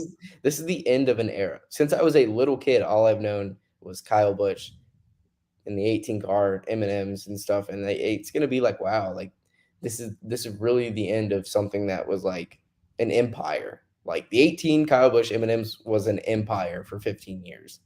And now it's just like time to move on. Please no. Oh Please Jesus, man! no. I think that's a moonshot right there. Do not put that evil on me, please. No. No. Harvick versus Martin. Yeah, Caught that his was my first race. First Caught his race. first race. Yep. Well, yeah. So Claire Blue did ask Richard Childress if there was a charter, but he said he wasn't ready to talk about that right now. Yeah, which indicates to me that there is not a charter, that they're in discussions, but I don't know. Like I said, he doesn't seem too enthusiastic when talking about Reddick, so I wouldn't bank on him. I think as of now he has Reddick for next year, but I wouldn't bank on that being completely the case. Yeah, third charter, but no comments. Okay. Yeah. Yeah, I mean, like I said, he's playing hardball with Toyota. Like he's really forcing the hand of Toyota, and it's really smart of him to do. You know, he's putting the ball back in their court. Like, okay, well, you know, you want to steal one of my drivers, and you know, if you want him now, you're gonna have to pay an arm and a leg for him. So. Yeah, I guess I better enjoy happiness while I can. That's another thing. I hope that they don't pressure Kurt Busch into like. What if Kurt Busch actually does want to come back, and he is healthy, but Toyota's like, get out of here. Like, yeah, I mean, it's super concerning that, you know, because his wreck, and I understand like these cars, you know, you wreck them and it's, you know, it's big, but his wreck didn't seem that big. You know, he just casually backed it in the fence, and the fact that he's been out this long that's pretty concerning to me. Right.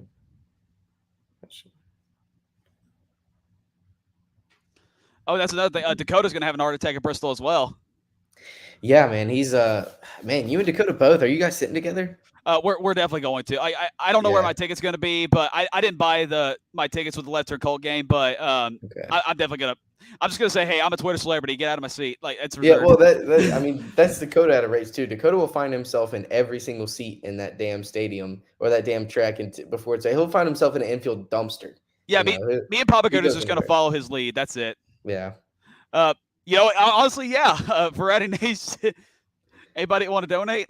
That 3-Chi scheme is sick though this year. Like I hope if 3-Chi does come back, I hope it's in a similar scheme because that scheme is sick. Unfortunately, I love the U.S. Army. The military cars were badass, like National Guard, U.S. Army. So badass. But you're gonna have to wrestle that away from Teresa. Especially the stripes on the side. Yeah. or no, not the stripes. The E. Yeah. The E. Yeah. Yeah. Dude, those are all the biggest what ifs right there. I feel like Kurt does want to come back. Just by looking at it. Especially seeing, you know, that team run so well here this year and more recently as of late, you know, it's super encouraging for him. Kurt and Kyle's teammates, if he's forced out. That's kind of out of the question. Yeah, I think it's either 23-11 or retire for Kurt. I was actually talking to Mike this weekend, and you know, I think Kurt's going to have like a big role in 23-11 when he does step away from racing. I think he's going to play a big role in their company. I'm excited for Homestead Miami. That's going to be another Rowdy reaction episode. That might be the best race depending on how Saturday goes and the championship race goes, that might be the best race of the playoffs. Yeah, I'm finally happy. I secretly have some 3-Chi maybe. 3-Chi Rowdy flavor. God, this would be like a Four Loko. Yeah. I don't want to kill myself again. So one more question I want to ask about Tyler Reddick, I guess, is so do you just go for Austin Hill? You know, at this point, it's tough. I really like Reddick. I think he's been nothing but a great teammate and stuff and what he's done, but it sounds like Richard wants to go in the direction of the future. So I think it's only smart to go that route. And if that's what he's venturing down, then, you know, why fiddle around for a year and, you know, just to keep Reddick. Like I said, I understand, you know, you really like the kid, but it is a business and it's really heavily dependent on your business model and what direction you want to take it in. If he's looking for the future and not just like he did reiterate today, he's not looking at little 1-year deals. And obviously this Reddick one would be a 1-year deal. So if he's looking to the future, it would make sense for it to be Austin Hill. But I do think it would be cool to have Reddick, Kyle, and Austin as teammates all for 1 year. That'd be pretty cool. I mean, I'm not worried about Reddick though. I mean, if he goes to the side, I feel like he's a lot better off there too. Yeah, he's better off there. It's what he wants. It's what Toyota wants. Richard doesn't seem like he wants him there. I mean, it's just kind of like it's all just making sense, you know. Reddick, I know he, you know, playing it 2 years out, but if you walked up and asked Tyler Reddick if Richard Childress, I guarantee if you walked up to him, it was like, hey, you can drive this third charter team for a year, or I can let you walk to 23XI this year, for next year. What did he choose him? So, but yeah, we're very interested to see what happens there. So still a lot of questions to be answered about this whole thing. Just what are sponsors going to be? What happens to Tyler Reddick? An underrated rivalry coming up is Denny Hamlin versus Richard Childress himself. Honestly, yeah. Because they have been, you saw Denny's tweet today, and the last sentence was the timing has not been any better. So he was a little, if I knew Denny, if the Denny Hamlin I knew he was going to show up to Twitter today and throw some jab. Oh yeah, there, so. That's one thing I'm going to miss about Joga's race. It's just Denny Hamlin. Denny Hamlin did piss me off as a teammate over the past couple of years, but I'm really going to miss the hell out of him. Out of all the JGR drivers, I'm going to miss Denny. I will always root for Denny. I don't care what it's. I mean, obviously I'm a Ty Gibbs fan, but I mean it would take. I don't know. I would always root for Denny. Saying the 18 wasn't an option for Kyle makes sense. Why that car is terrible. Yeah, I did see a meme today on Twitter. It was like Joe Gibbs deciding what ends Kyle's playoff soap, and it was like mysterious blown engine or miscellaneous pit road error. I hope not. But know, this right here.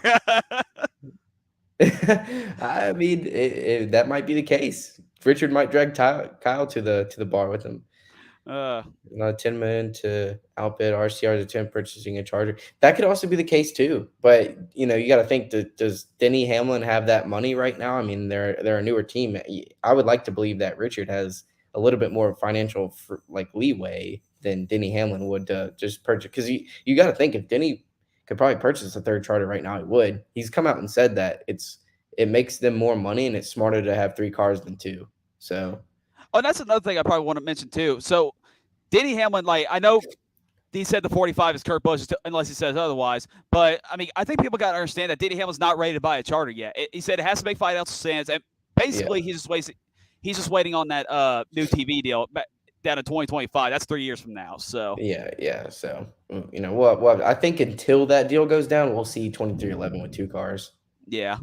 And yes, Joe, we are still talking. This is a big deal, man. This is a big story. This is the biggest day in Rowdy Nation history, and Dalton and I could sit here and talk until 4 a.m. about this. We will look back on this day, and this is like a landmark day in the history of NASCAR. And this is honestly the biggest free agent day since Dale Jr.'s Hendrick move. Yes, and we back then, Twitter wasn't what it was, the internet wasn't what it was, but. Can you imagine if we had the social media outlets we had today back then? I honestly wanted social media for when all that happened. Yeah, it was probably just Facebook then, Yeah. Or it was MySpace. It was MySpace. MySpace, yeah. Sure. I did send a tweet out early this morning. I said, "Is this how Dale Jr. fans felt?"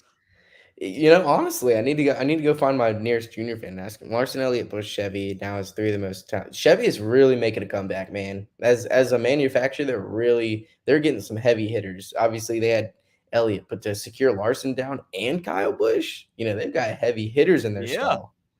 Fontaine at KPM. Interesting. I don't know. Maybe the AT. I think he's touched on today the numbers. I think he said when we have drivers come in, we have the drivers run our numbers. So the drivers don't necessarily come with their own number.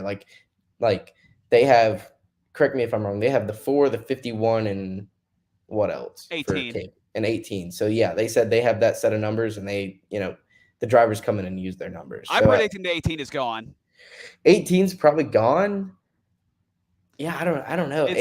Is KBM going to run 3 trucks? Who knows how many trucks are going to run next year? I'm predicting 2. I think the 4 and the 51 are going to be the main, and maybe 1 extra car for part-time.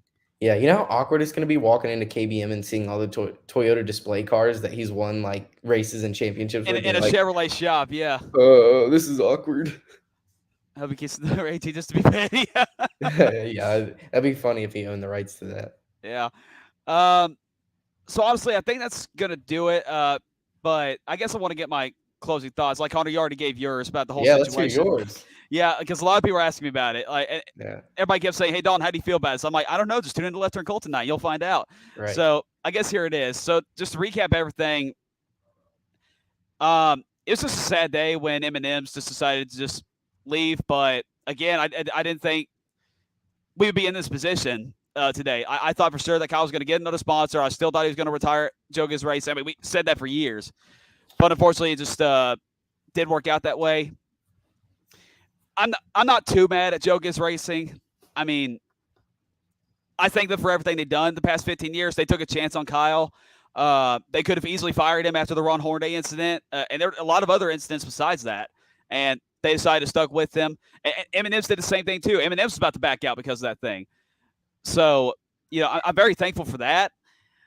But it's just, I'm just a little bit disappointed of the way they handled it. You know, I just have a feeling.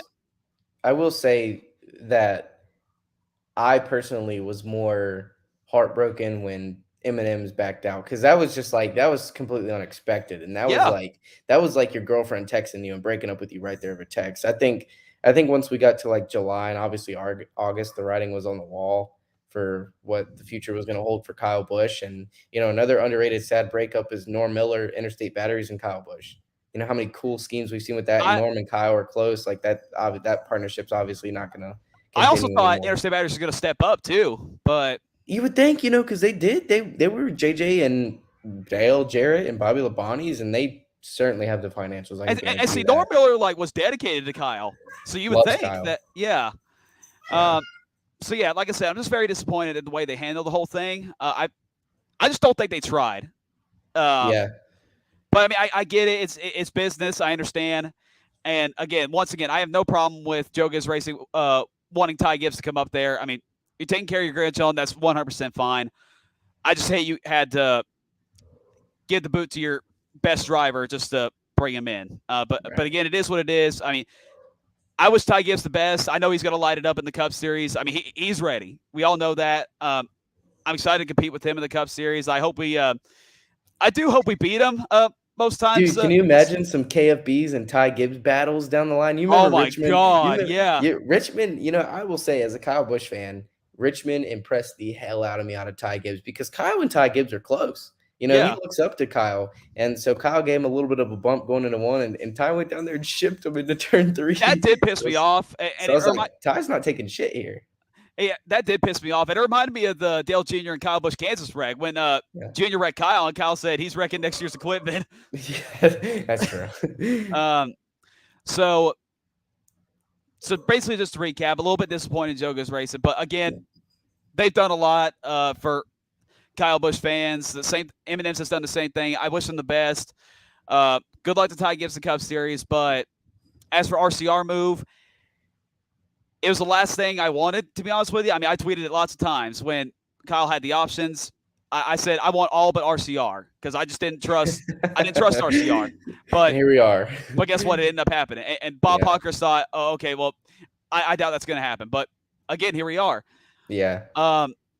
But when it comes down to it, Kyle he ran out of options. There was no good options left. You know, they waited too long. Everybody was taking rides left and right. Everybody was signing extensions. So the well was all dried up by then. What choice do you have? Exactly. That's what it just came down to. So we'll have infinity amounts of love for Joe Gibbs Racing. Yeah. You know, being a Ty Gibbs fan, you know, obviously I got one in the stable there, but you know, I guarantee you, Kyle, when he goes to victory lane for Richard Childress, I guarantee you Joe Gibbs comes to victory lane. I guarantee. Yeah. So, all love. Yep. But just thanks again to Joe Gibbs Racing, and big thank you to Richard Childress Racing for taking a chance on Kyle and just finally putting it into our misery. Yeah. We're done with it. Our 2022 season of uncertainty is finally over. I'm very happy about that. It took way too long. It was starting to get very stressful at the end of the year. I'm just glad it's over. RCR was the last team I was expecting, but now that they got the deal done, I'm ready to ride.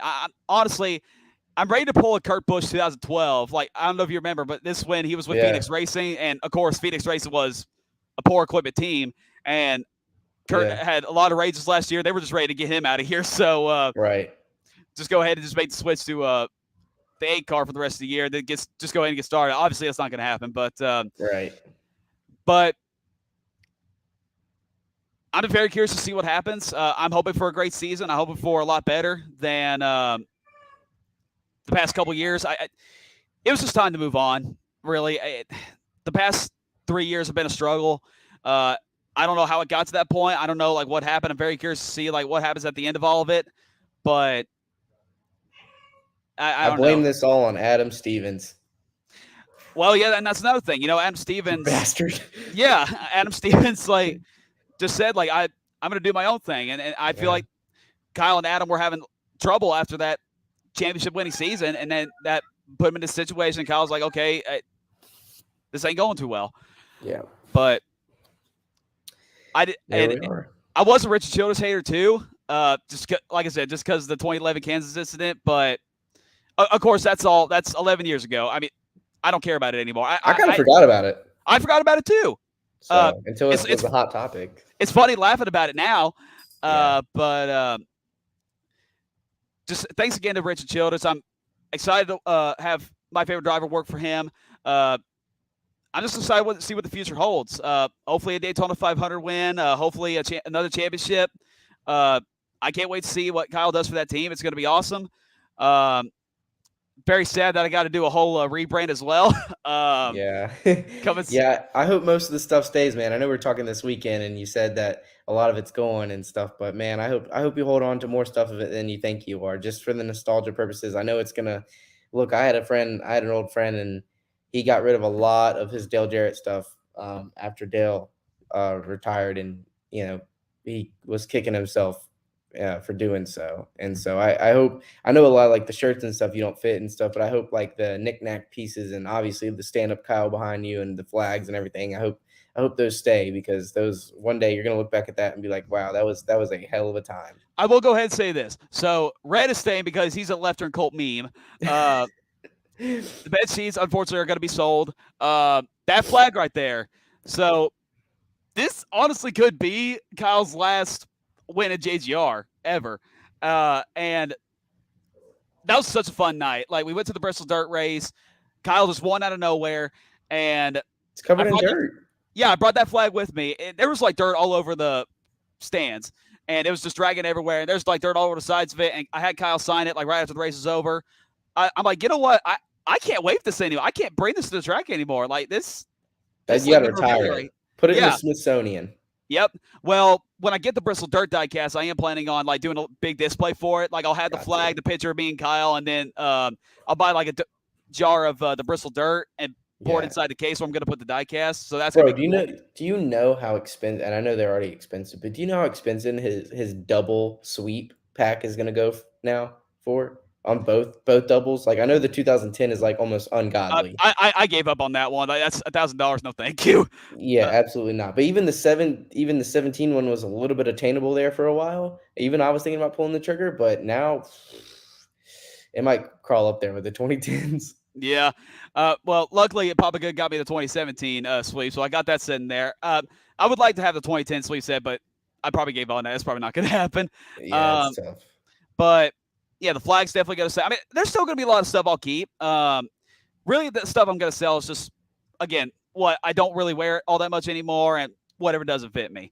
And then, of course, those funds will go straight to 8 Gear. But yeah, I'm ready to buy some 8 merge. I'm ready for the rebrand. Of course, I'm gonna ride it out. There's 8 races left with Kyle in the 18 M&M's car. So yeah, we're gonna run with this for the rest. I mean, it's not gonna happen again. So.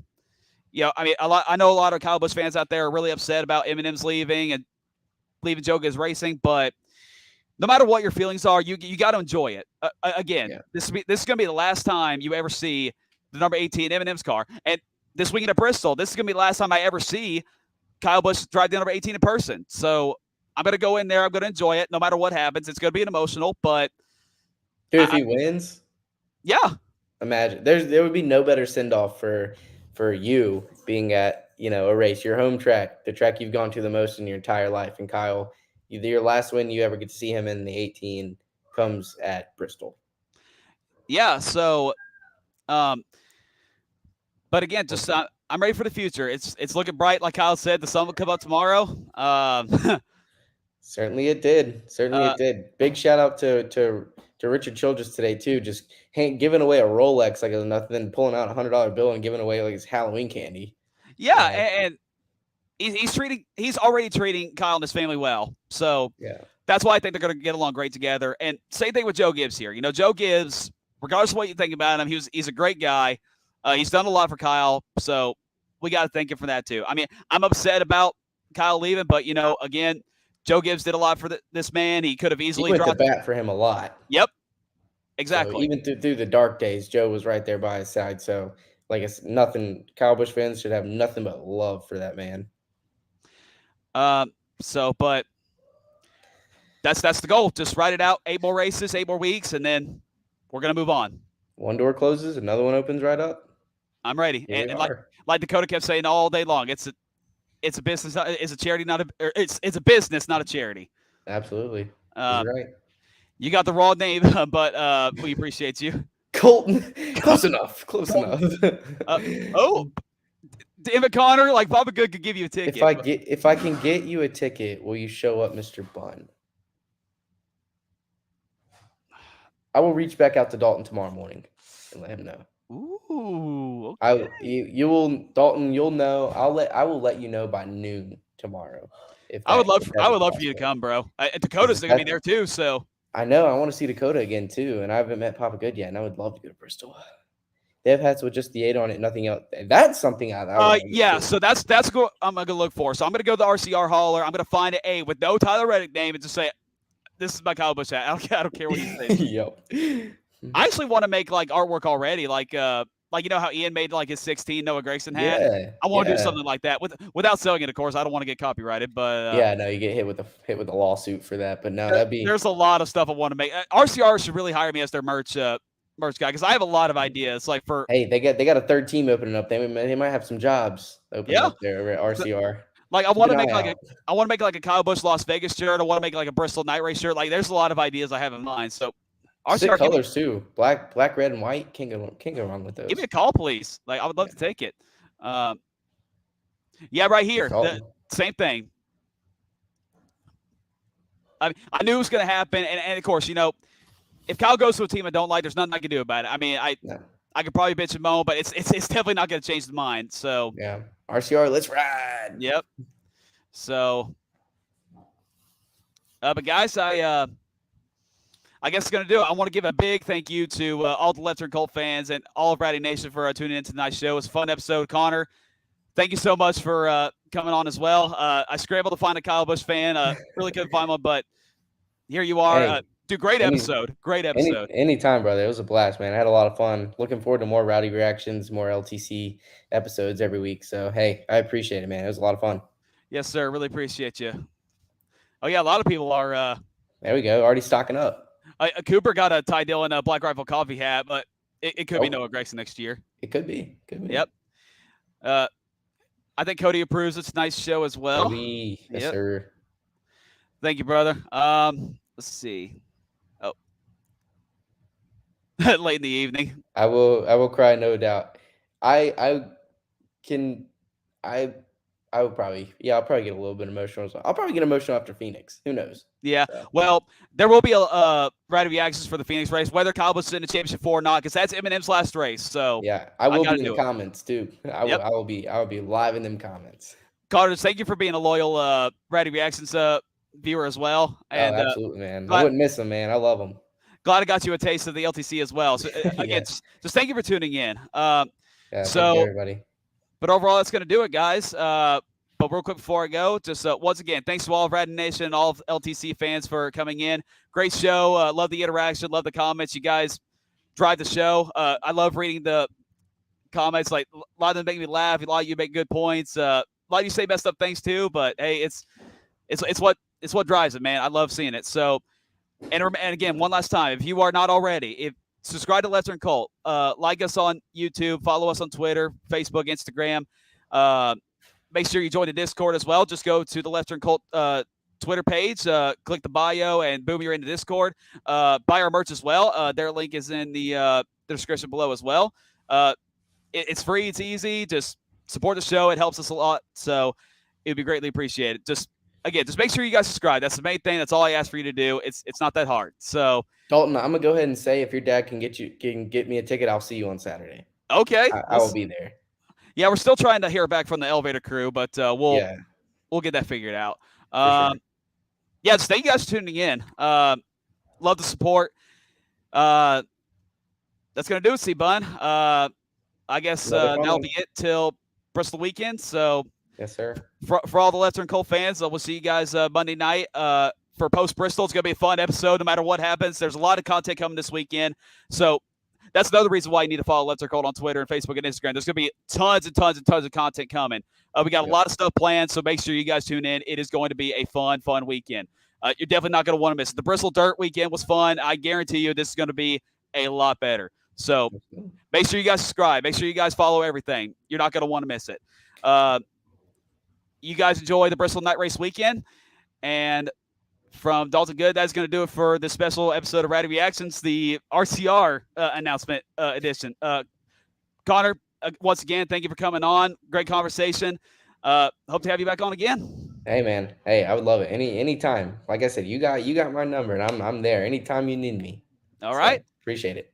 Well, that's it, guys. Hope you guys enjoy your night. Enjoy the rest of your week. Enjoy the Bristol Night Race. This is Dalton Good signing off. I hope the rest of your night is as good as my last name. Have a good night, guys, and see you Monday night.